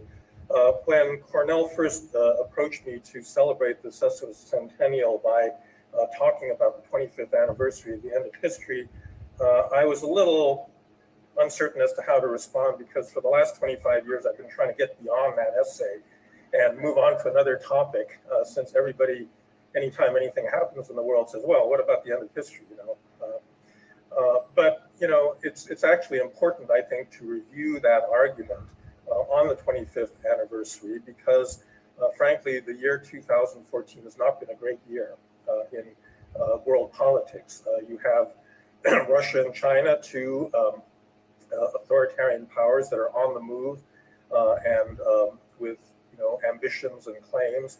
You have ISIS and this continuing remarkable level of instability in the Arab world, and then continuing conflicts in Afghanistan, Yemen, Pakistan, and so forth. And so I think it is worth reviewing where we are. In a certain sense, the two-volume book that I've just written, The Origins of Political Order and Political Decay, if you really want to get the full version, you should read all 1,000 pages there, because that's really my, more considered effort to rewrite the end of history. But I can give you a short version of it in the lecture tonight. So what I'm going to do is talk about 4 topics. I'm going to go over the argument of the end of history and what I think is still valid from that. I'm going to talk then, secondly, about what alternative models are out there. Third, I'm going to talk about the question of what's wrong with democracy in the world in general and what are the big challenges it faces. And then I'm going to finish up with a discussion about political decay. That is to say, will countries that are now consolidated democracies always remain that way? And the third and fourth of those topics are really ones that I'm introducing from especially the most recent of the books that I've published. So let's begin. What was the end of history, or that basic argument, about? I wrote actually the original essay in the winter of 1988-89, well before the fall of the Berlin Wall. And the argument, I think, was a fairly simple one. For the previous 150 years, most progressive intellectuals believed that there was this thing called history. That is to say, a progressive evolution of human societies. And the Marxist ones believed that there was an end of history, which would be some form of a communist utopia. And my simple observation back in the winter of 88, 89 was it didn't look like we were going to get there. And in fact, given the trends going on in the Soviet Union and China and other places, it looked like history would terminate or evolve not into communism, but the penultimate stage, which would be some version of liberal democracy and a market economy. And I continue to believe that that argument is fundamentally right. I actually believe that there is such a thing as history in this Marxist Hegelian sense. We don't use that word anymore. We use terms like modernization or development, as in the US Agency for International Development. But it basically means the same thing. It means that human societies have gone through a coherent process of transition from one type of political and social and economic organization to another. And the question is, where is that process headed? And I think despite the instability of this particular year, it's a good idea to step back and think about how the world has changed. Actually, a convenient starting point is the year 1970. So I showed up at Cornell in the fall of 1970, right after the Cornell crisis as a freshman. In that year, there were approximately 35 electoral democracies in the world, out of, at that point, probably 120, 130 countries in the world. So democracies were no more than about a quarter of all the countries in the world. In the year 2014, depending on how you would categorize certain countries like, let's say, Turkey, there are about 115 to 120 electoral democracies. My colleague at Stanford, Larry Diamond, runs a much more precise tab based on Freedom House scores and other metrics of who counts as a democracy. But basically, we've gone from a world in which a quarter of the countries had elections and some kinds of democratic procedures to one in which about 2/3 of the world operates under that kind of a system.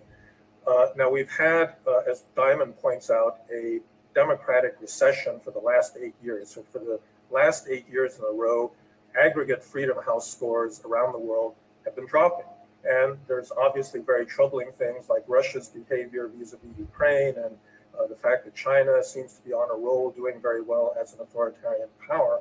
And I guess one of the questions for the future is, should we regard this as a kind of correction, like a stock market correction, where the overall pattern will be continuing of what Samuel Huntington labeled the third wave of democratization, in which the general pattern will be towards more democracies around the world, or is something more fundamental happening where we're going to see a really big reversal of that third wave and a regression to some other form of government.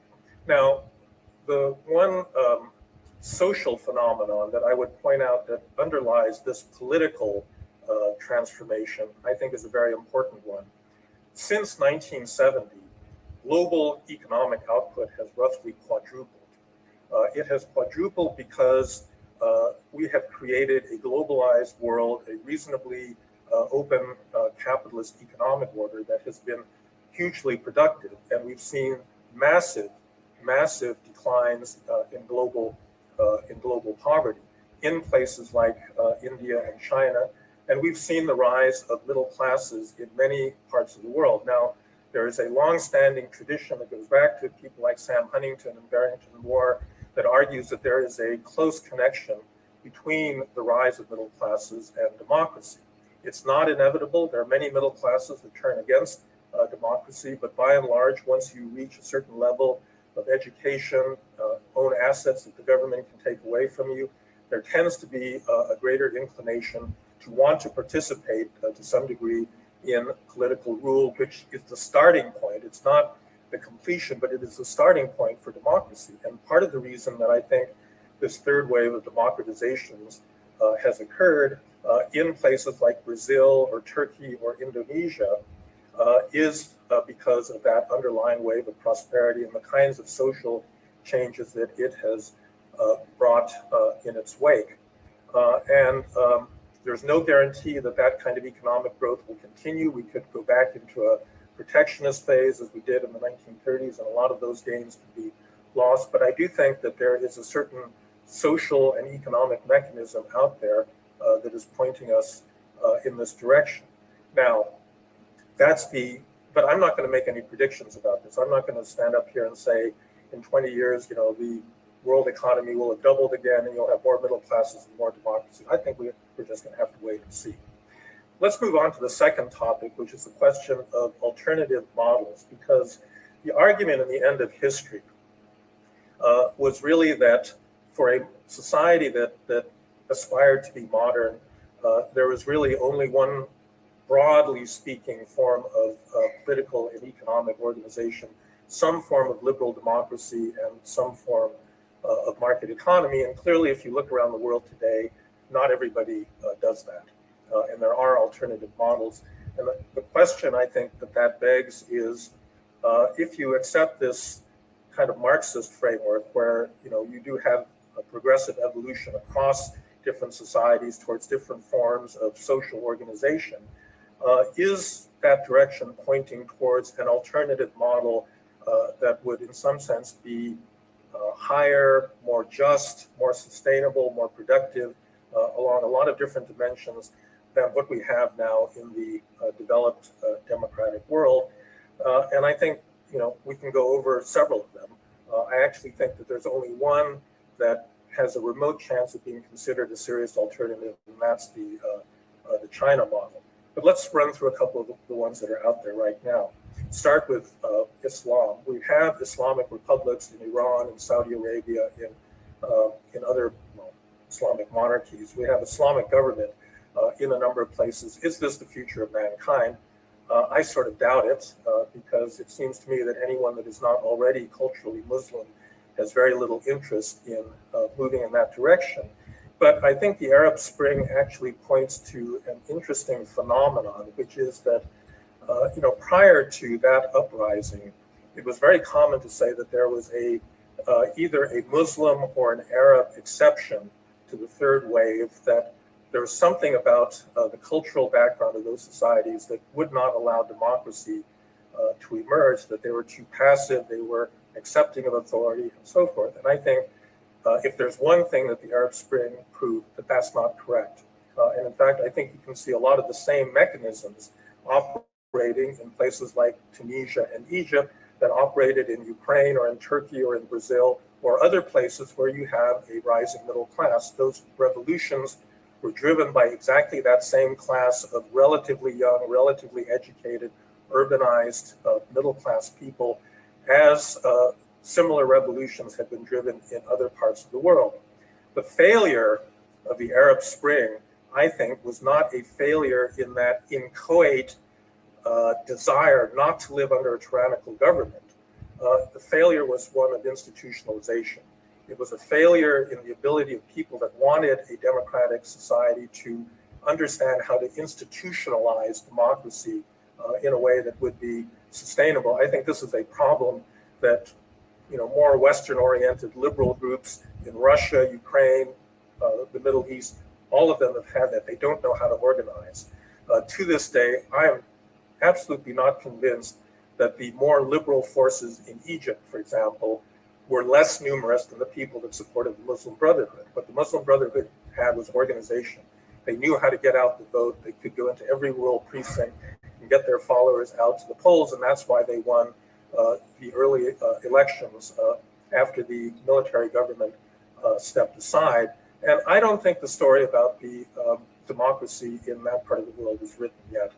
If you had asked in Europe in the fall of 1851, what are the prospects for democracy in Europe? I don't think you would have gotten a very positive answer 3 years after the springtime of peoples, the uprisings that occurred in virtually every single continental European country in 1848, because that process of institutionalization is long and it is hard and it takes a very long period of time.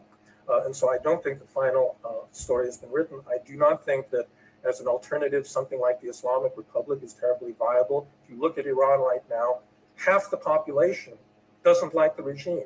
You know, they would like a different kind of regime. And it's precisely that better educated, more modern, more urbanized half that would support a very different kind of politics. And so I don't think this is a particularly good alternative.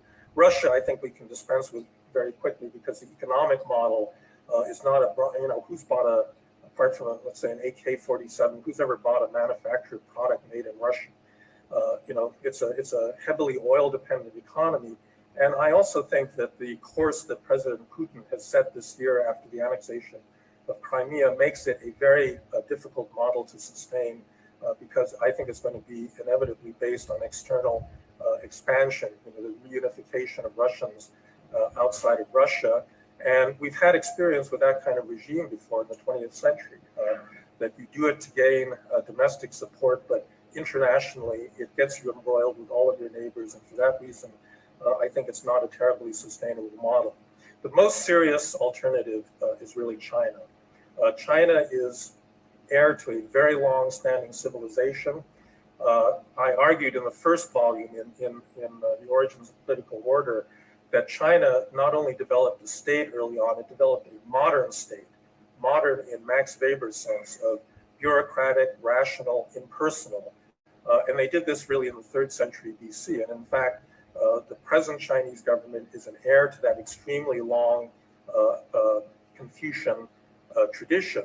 And part of the reason that they've been able to modernize as rapidly as they have after 1978 is that they can call on that wellspring of a very, very deep tradition of a bureaucratic state. And they do it better than any other society in the world. If you look at what makes for a high quality Chinese authoritarianism, I think I would point to several things. So for example, they are rule bound to an increasing extent. One of the big weaknesses of authoritarian regimes in other parts of the world, like the Middle East or in Africa, is that authoritarian rulers don't know when to step down. If Gaddafi or Mubarak had left power after 10 years, I think they would actually be probably pretty positively remembered by their peoples, but instead they stayed in one case over 40 years, in another case for about 35, way past the point where they were actually contributing to the health of their societies. In China, one of the interesting things about governance there is since 1978, you've had this steady spread of rules, not the rule of law. Rule of law is really a firm constitutional limitation in the power of the most powerful in the society, but there is a spread of laws, rules, including rules for leadership turnover. So we've now had 3 of these 10-year cycles of term limits, and you have mandatory retirements and things of that sort. Another thing they do well is actually state autonomy.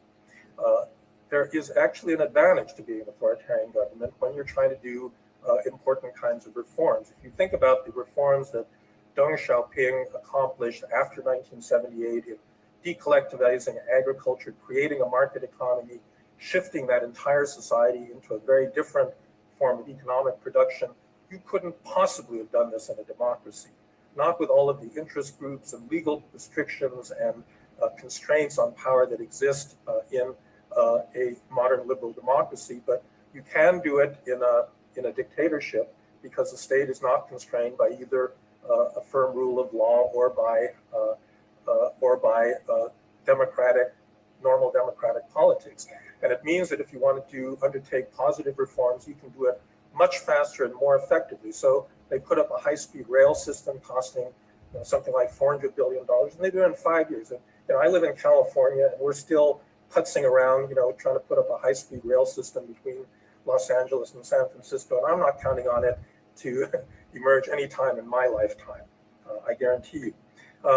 And so there are, and finally, I would say the other thing about the Chinese system that is really important to understand is a moral characteristic. I think one of the deepest legacies of Confucianism is a belief on the part of ruling elites that they have an obligation to something that is higher than just themselves and their families. enriching themselves and their families. If you look around the world at where developmental states have all been located, the vast majority of them are in East Asia, in parts of the world that are under this broad Chinese Confucian cultural domain.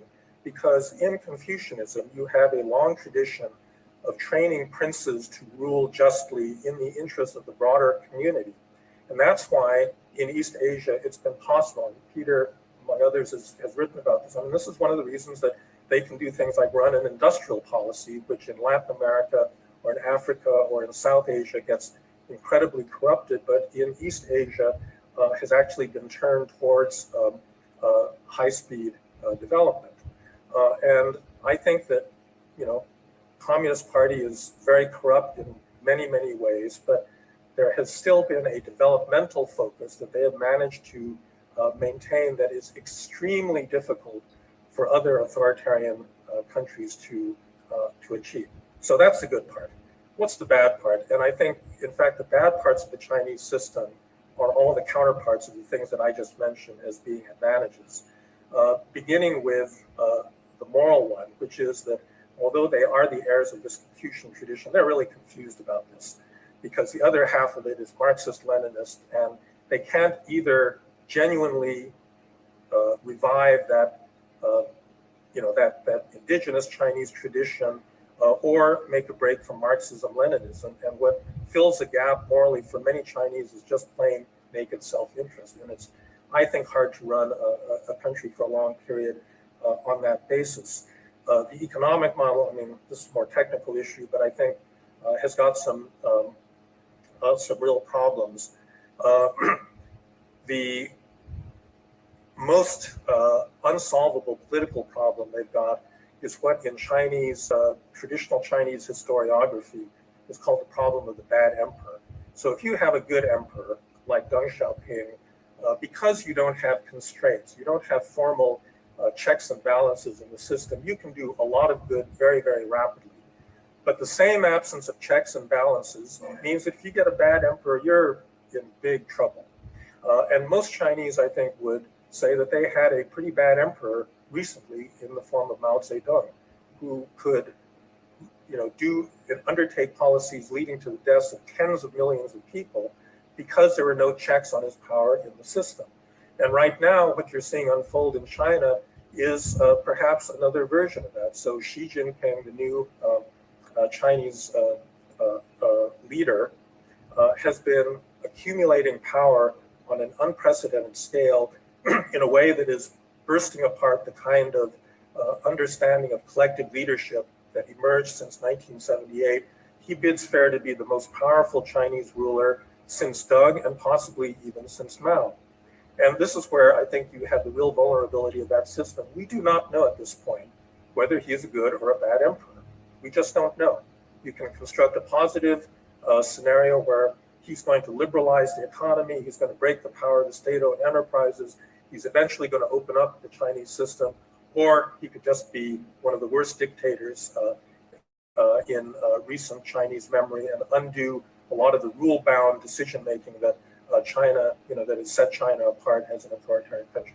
We don't know, and if it's the wrong form of emperor, the Chinese are in big trouble, as well as probably a lot of its neighbors as well. And so I think for all of these reasons, this is not a system that is exportable, and I don't think that it is a model unless you are Korea or Japan or some other country within that cultural sphere. I think it's very hard to replicate that model. And therefore, I don't think it's going to persist as a real alternative. In other words, in 50 years, I could imagine China adopting more rule of law and opening up their political system, making it more liberal and more democratic. I find it very hard to believe that you'll have anything like the Chinese system being replicated in other parts of the world. All right, so that's the alternative. The third topic is there's a fourth. So besides Islam, Russia, China, there's a fourth alternative out there, which is basically none of the above.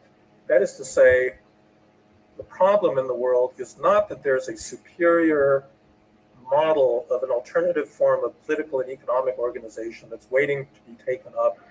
The problem is that countries that want to be democratic, that want to, create a democratic system, will just never get there. And that, I think, is a much more pressing issue, and that's really the core of my most recent book. So the basic structure of my argument is as follows. In my view, there are three pillars on which a modern liberal democracy rests, and you really have to have all three pillars in a certain kind of balance to have an effective political system. So the first pillar is the state. It's the legitimate monopoly of force over territory. A state is all about power. It's about generating and being able to use power to enforce laws, protect the community, keep the peace, build infrastructure, deliver services, so on and so forth. All right.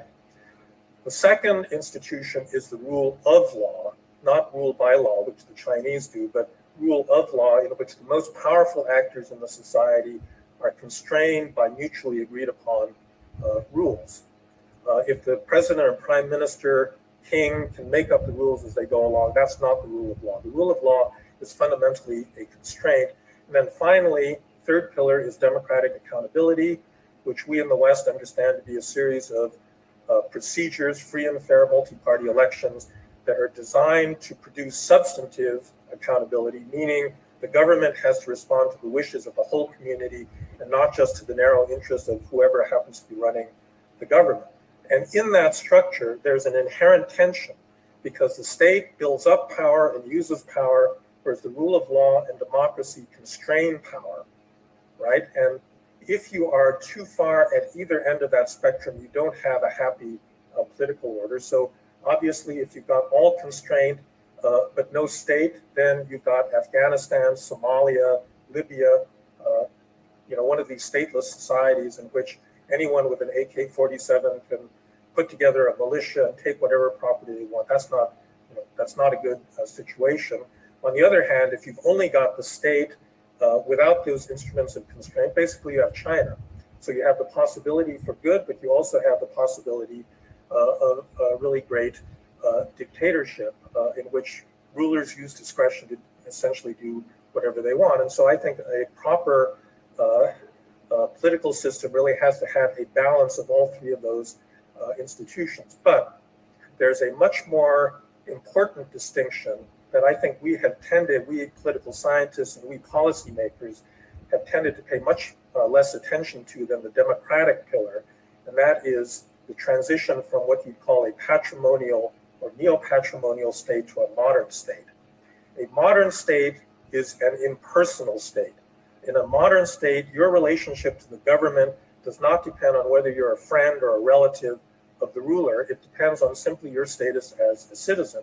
And there's a clear distinction between public and private. The state is supposed to serve public interest and not the narrow private interest of the people that run the state, the elites running the state. A patrimonial government, by contrast, is one in which the state is regarded as the patrimony of the ruler. So in days when you had kings and queens, you could literally give away a province to a daughter as a wedding present, and all the people that lived on it because essentially the king owned it. So today we don't have anybody that gets up and says, I own this country in the way that people used to. They have the pretense of having modern states with bureaucracies and prime ministers and legislatures and so forth. But the reality in very many political orders, including many democracies, is what political scientists call neo-patrimonialism, meaning that the underlying reality of the state is actually a essentially kleptocratic, rent-seeking cabal of insiders that want to use their access to political power to enrich themselves personally, which generates bad government, corruption, inequality, and a lot of ills in very predictable ways. And I would argue that the single biggest problem, and so I guess in reflecting over the 25 years since the end of history, this is the aspect of political development I didn't take nearly seriously enough. It is much easier to move from an autocracy to a democracy than it is to move from a patrimonial or a neo-patrimonial state to a modern state. And if you don't believe it, just look at Iraq and Afghanistan. In Iraq and Afghanistan, after the American invasions, we staged elections. In Afghanistan, maybe they're better referred to as election-like events, but there were still, procedures that produced some degree of democratic legitimacy. What we completely failed to do in both of those cases was to create a modern state, a state that was not corrupt, that could defend its own territory, that had sufficient legitimacy as a modern impersonal state to win the loyalty of the citizens. And we did not understand how to bring this about. And that, I would say, is the Achilles heel of many contemporary democracies. I don't want to spend a lot of time giving you examples, but corruption and lack of state capacity and the failure to deliver basic public services has been, that's the reason that the Orange Revolution in Ukraine initially failed. It's why people are extremely unhappy in Brazil, where you've got a government that is mired in corruption, that does not deliver basic things like education and bus service. In India, you've got a very patronage-based political system, high levels of corruption. One of the reasons I think the Indians voted for Mr. Modi earlier this year was they are hoping for a strong leader. They want somebody that's going to be able to modernize the Indian state and realize actually the promise of democracy. And that is a much tougher problem that where the route to modernization is less clear. The final issue, I'm running out of time, so let me just conclude very briefly. The final issue is political decay. So if you're interested in this topic, the question is, once you become a consolidated, modern, industrialized democracy, is it ever possible to fall back? My conclusion from having written these 2 volumes is any regime can fall backwards and can decay. And the decay takes one of 2 forms. It either has to do with intellectual rigidity, where you create institutions for one set of conditions, the conditions change, and you're not willing to adapt. And the other one has to do with insider capture, in which the elites use their position as elites to gain political power to reinforce their positions. And I think for a whole variety of reasons, that part of my last book was excerpted in Foreign Affairs a couple of issues ago. So if you want to read that, you can. But I think that we're already seeing a lot of signs of that in the United States, where you have a kind of repatrimonialization of the American government through the rise of extremely well-funded and well-organized interest groups, a tremendous amount of institutional inertia that makes it extremely difficult to reform the system, and this collision of polarization with a check and balance constitutional system that makes it almost impossible for the American government to make basic decisions. So those, I think, are the challenges. And as you can tell, a lot of these ideas were not present in my original take on all this stuff. There's a lot of questions we could cover, many unresolved questions like the question of inequality, middle class stagnation, the impact of globalization on technology, on our social structure, which I think is probably one of the biggest challenges facing not just American democracy, but democracy across the board. Global public goods. There's a lot of issues internationally that cannot be met on a national level, and we don't have the governance institutions to really provide them. But I'm afraid that's going to have to be the subject of a further lecture. So thank you very much for your attention.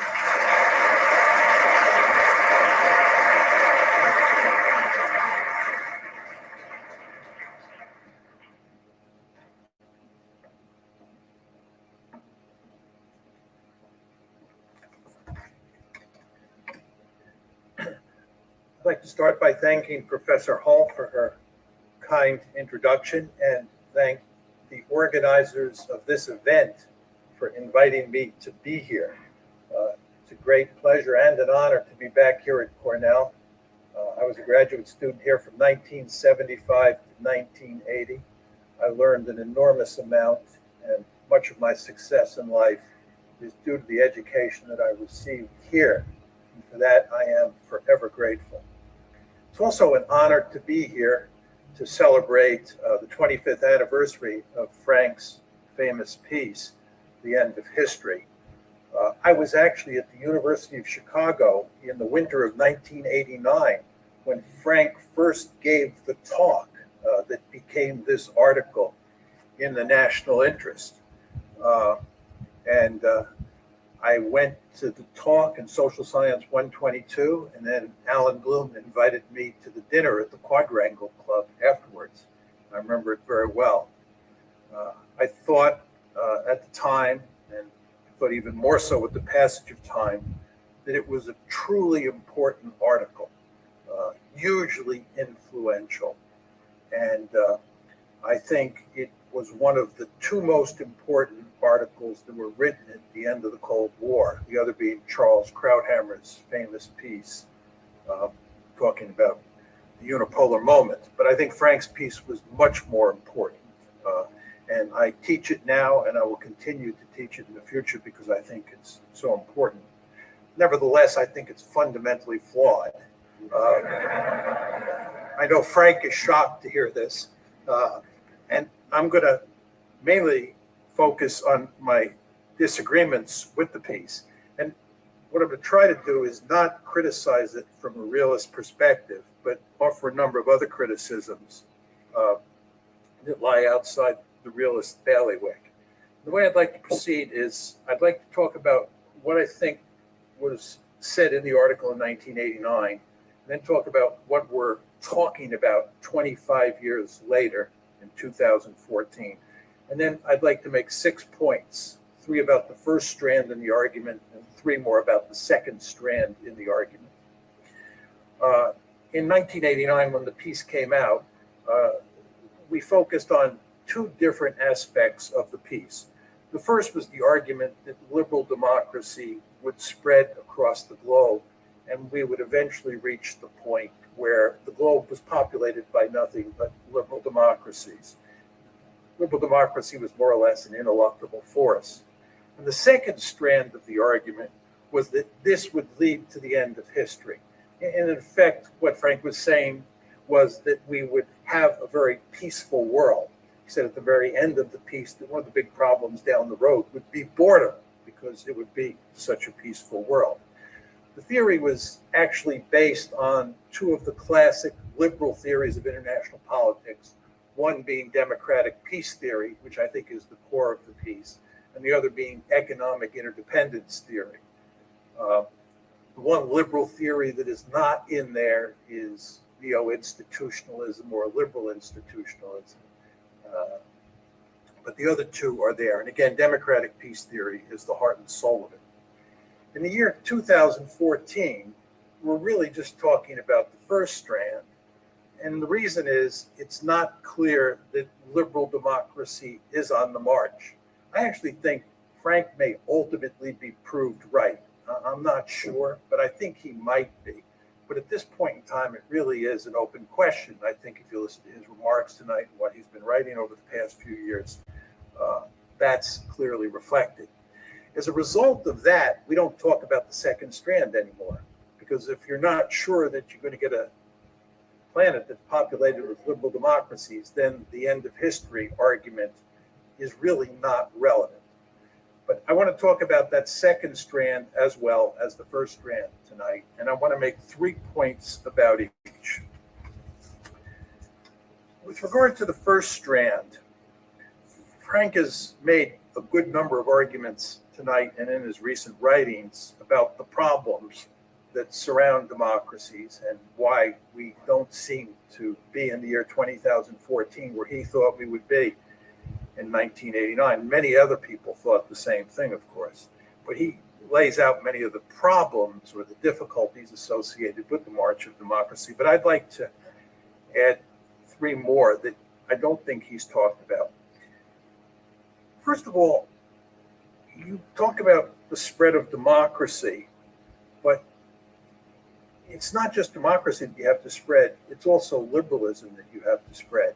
Because the argument, if you look carefully at the original piece, is all about the spread of liberal democracy. And there are whole sections where he talks exclusively about liberalism, quite appropriately.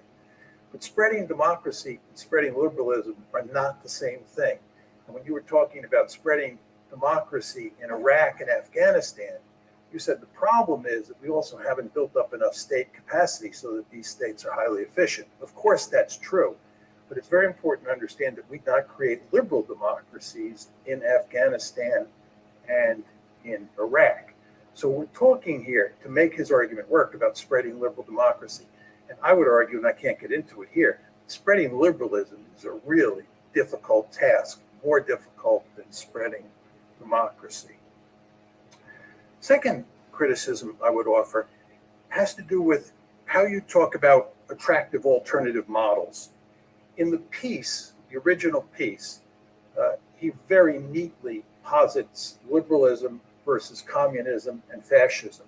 And that was a very important trichotomy at the time. Certainly, if you go back into the 1930s, it was very important. And liberalism up against those two ideologies did look like it was going to dominate over time. But now we don't talk so much about that trichotomy. And when you listen to Frank talks, he talks about alternative models. He talks about the Chinese model, the Islamic model, and the Russian model. And he says none of these are attractive. I think that's true, but I would approach it in a very different way.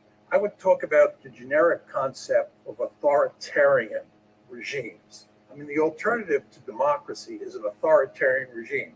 When you talk about democracy, you talk about democracies as a generic concept. You don't talk about the American model or the British model. And the fact is, if you look at the literature on authoritarian regimes, what you see is that they come in many flavors, and some of them are actually reasonably attractive. Authoritarianism is not such a bad thing to good numbers of countries on the planet. And Frank, in his written work, and even up here, has contrasted China and India. And if you look at which is functioning more efficiently, and you take into account that India is a democracy and China is an autocracy, that autocracy sure looks a lot better than that democracy.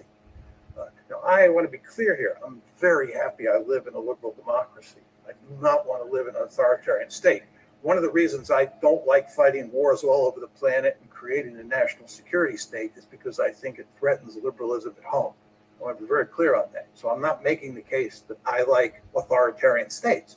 But the fact is, sometimes people do like authoritarian states. And if you look at the China-India case, you can see why. This gets to my third point, and that is that Frank emphasizes that authoritarian states have certain advantages, and then he talks about the disadvantages. But when you talk about those advantages, I think it's also important to emphasize that democracies have sometimes significant disadvantages. You hinted that, but I would develop that point more. When it comes to dealing with severe crises, democracies are not very good. I was thinking about Carl Schmitt's concept of a state of emergency. There's no question that when countries get into trouble, right, especially democracies, civil liberties, checks and balances, those sorts of things go out the window. Now, you may think I'm bringing up Carl Schmitt and this applies to authoritarian states, but that would be a mistake. All you have to do is look at what Abraham Lincoln did during the American Civil War. It was a state of emergency. He was willing to suspend habeas corpus and do all sorts of other things. And for people who have any doubts about that, let me direct you to a book that was written by a very famous professor here at Cornell University in the government department long ago named Clinton Rossiter. Wrote a book in 1948 called Constitutional Dictatorship. And what he talked about was the fact that democracies, and he was talking about the United States, he also talked about Britain, Weimar, Germany, and France, sometimes have to suspend civil liberties because the crisis is so severe that those normal democratic institutions can't do the job. I think one could make an argument as the world gets messier and messier, democracy is going to be more and more pressed to deal with a lot of these problems. And what you're likely to see is more cases of states of emergency in democracies in the future. But the point I'm making here is that democracies are not always that attractive for dealing with crises. And the previous point that I made to you is you don't want to understand how attractive authoritarian states sometimes are. And given those two factors, it's not surprising that over the past 25 years, we have not seen this ineluctable drive towards democratization. Let me switch gears now and make 3 quick points about the second strand of Frank's argument in The End of History. And this is the international relations strand that said that once democratization took place, we would end up in a world that was very peaceful. First of all, for that to work, you need almost every state in the system to be democratic. Because if you have a handful of democratic versus non-democratic dyads, as we say in international relations speak, then you're going to have trouble, because the basic logic of the argument doesn't apply when you have democracies versus non-democracies. The argument works when it's democracies or liberal democracies versus liberal democracies. I think if you look at what's happened over the past 25 years, it's a tall order to expect that this planet is going to be almost exclusively dominated by liberal democracies, or even largely dominated by liberal democracies. Now, one might counter that this is not a big problem, right? Because even when you have dyads that involve democracies versus non-democracies, you won't have a whole heck of a lot of war, because democracies are actually quite peace-like. This gets to my second point. Liberal democracies are very often warlike. Just look at the United States of America, the paradigmatic liberal democracy. We have been at war for 2 out of every 3 years since the Cold War ended. We have just now started our 7th war. I think it's fair to say that the United States is addicted to war. We love war, and we are a liberal democracy. And by the way, do you know what country has gone off on every one of these escapades with us? Great Britain, that other great liberal democracy. So if you're in a world where you have non-democracies, and a reasonable number of them, and the United States and Britain and other liberal democracies are roaming around the earth, I think you're going to get quite a few wars. And I'm actually, as a realist, in the very unusual position that I find myself opposed to almost every one of these wars we fight, and it's all my liberal friends. And this does not include Frank, who, by the way, Frank was opposed to the Iraq War. I just want to set the record straight on that. He opposed the Iraq War, much to his credit. But most of my liberal friends have never seen a war they didn't like. It's the realists who oppose all these wars. So anyway, the point I'm making is, if you don't get a planet filled with liberal democracies, you're going to have a lot of trouble. My final point is that I think Frank's core argument is, in essence, at odds with my understanding of liberalism. It's not ultimately a liberal argument in a critically important way. Now you're probably saying to yourself, what exactly is he talking about? Liberalism in the beginning was built on the belief that individuals could not agree about first principles. They could not agree about the good life. And it was really a limits of reason argument. Liberalism is based on the assumption that human beings, using their critical faculties, cannot agree on first principles. And if you think about it, it really got going when Catholics and Protestants were killing each other in large numbers in England. How do you use your critical faculties to determine whether Catholicism is the correct religion, or Protestantism is the correct religion, or being an atheist is the correct way to go? How do you use your critical faculties to determine whether abortion is right or wrong? I know remarkably smart people on both sides of that debate. And liberalism was predicated on the assumption that people can't agree about these really important issues. And therefore, what you need is a powerful state to serve as a night watchman and an arbiter to keep these people from killing each other, but also to create the civil society in which they had the space to to practice their own beliefs. So if I'm a Catholic and I want to go to Catholic church, and he's a Protestant, he wants to go to a Protestant church, he can do it. We can all lead our own life as we see fit. Now, if you look at Frank's argument in the end of history, there are no disagreements of any consequence. It's a remarkably harmonious world. That's why boredom is going to be the biggest problem. According to liberalism, as I understand it, Frank, you need a world state to serve as a night watchman or an ultimate arbiter, because people cannot use their critical faculties to reach agreement on lots of big issues that they care about. But in your story, by definition, they have to be able to reach agreement because they're liberal democracies. My bottom line is that this perspective is inconsistent with liberalism as I understand it, and more generally, it's inconsistent with human nature because it assumes that we can use our critical faculties, our reasoning capabilities, to reach general agreement on first principles. I think that has never been the case in the past. It's not going to be the case in the future. And therefore, we're never going to reach the end of history. Thank you.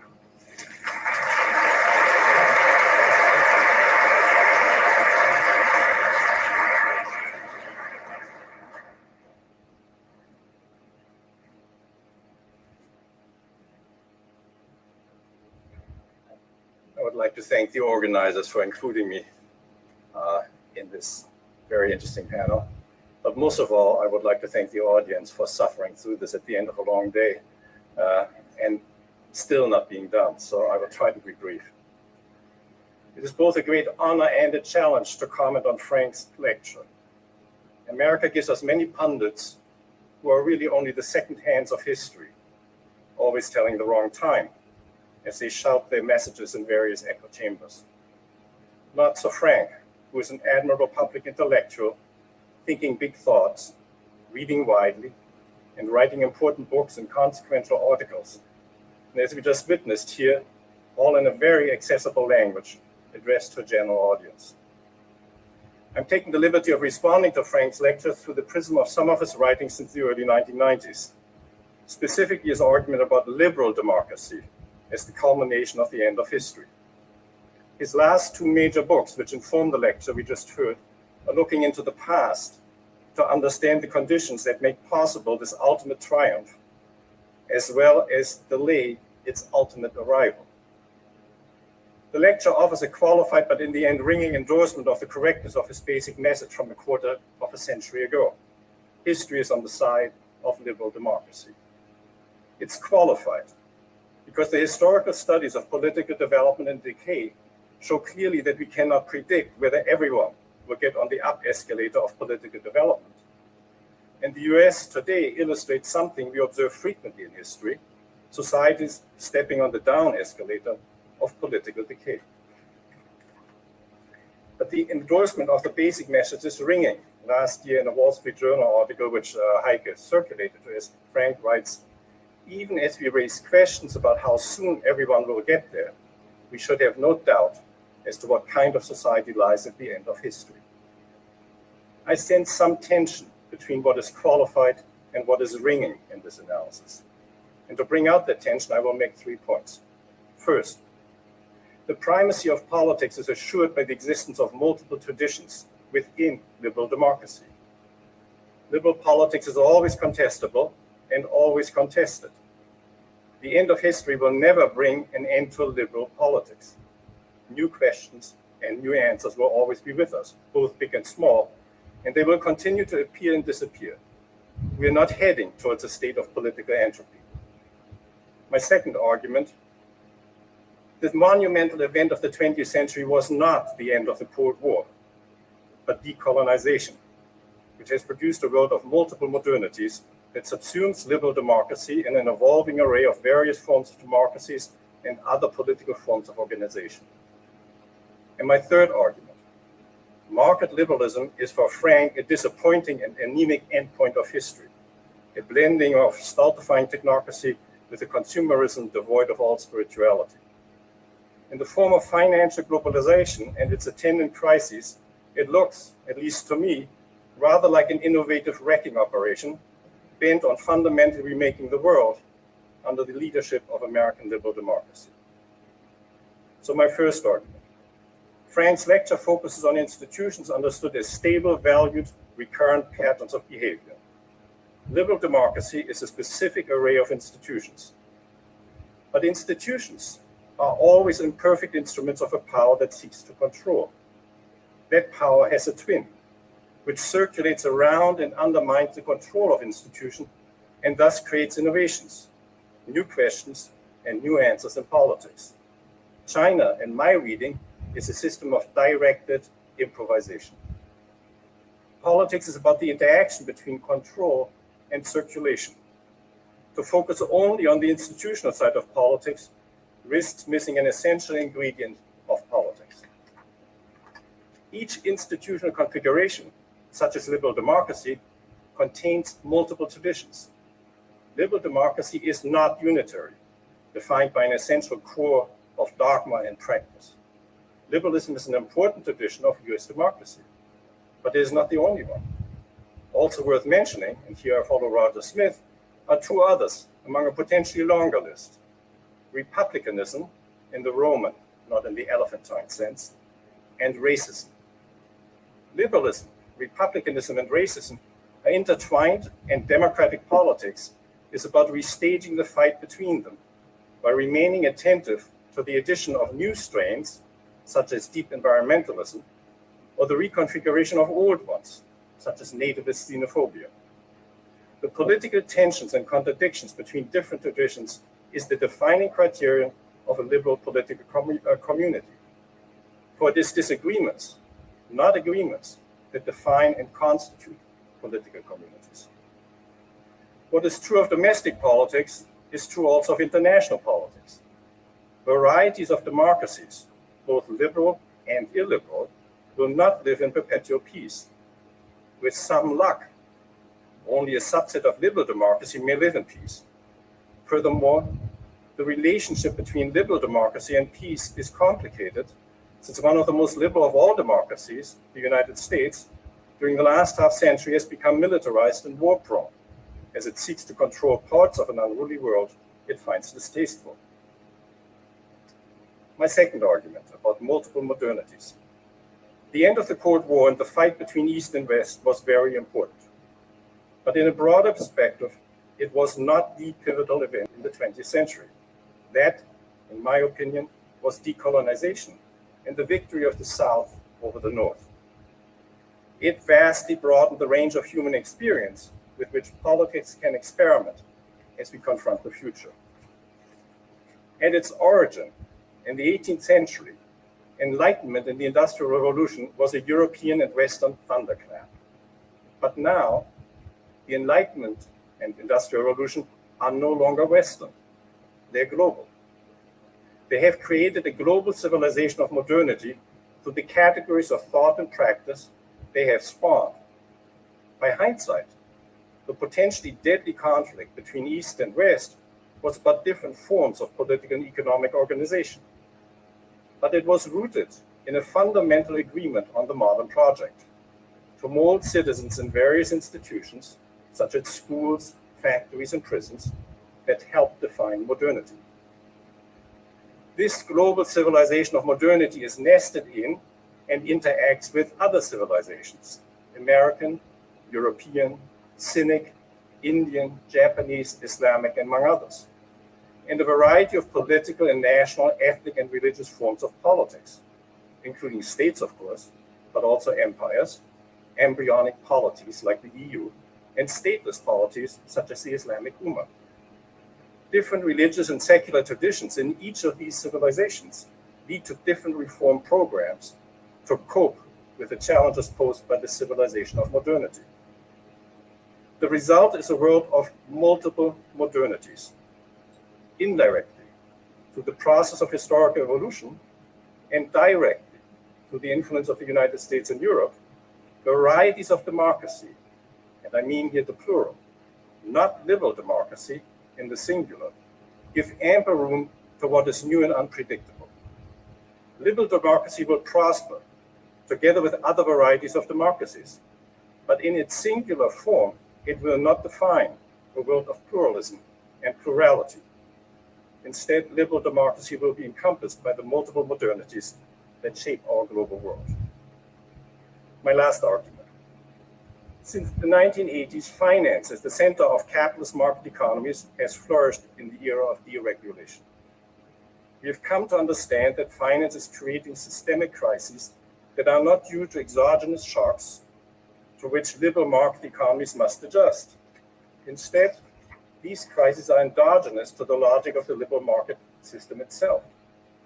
These crises appear to have become more intense over time, starting in the early 1980s and ending so far with the crisis of 2008, as they have moved from the periphery to the center of the global system. The reform efforts since 2008 have done little to break the destabilizing tendencies of financial globalization. Innovations in finance, we can now see for the first time, will quite possibly blow the dollar and the global economy right out of the water, giving the term the end of history a somewhat different meaning than Frank's famous essay. It is no longer so far-fetched to think of a world left without the dollar as a central currency through which we define economic value. Market liberalism is not only the boring end state of a world in which liberal democracy has won. It is also a set of depth charges that go off every decade or so, and that liberal democracy appears to be unable or unwilling to diffuse. Let me conclude.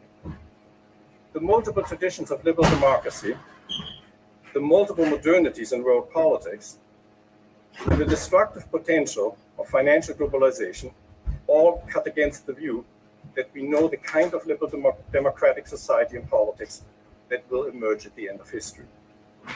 My bottom line then is this. The hour of Minerva always flies in the twilight.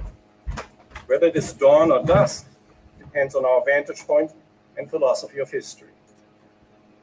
Looking at the last 2 centuries, the celebratory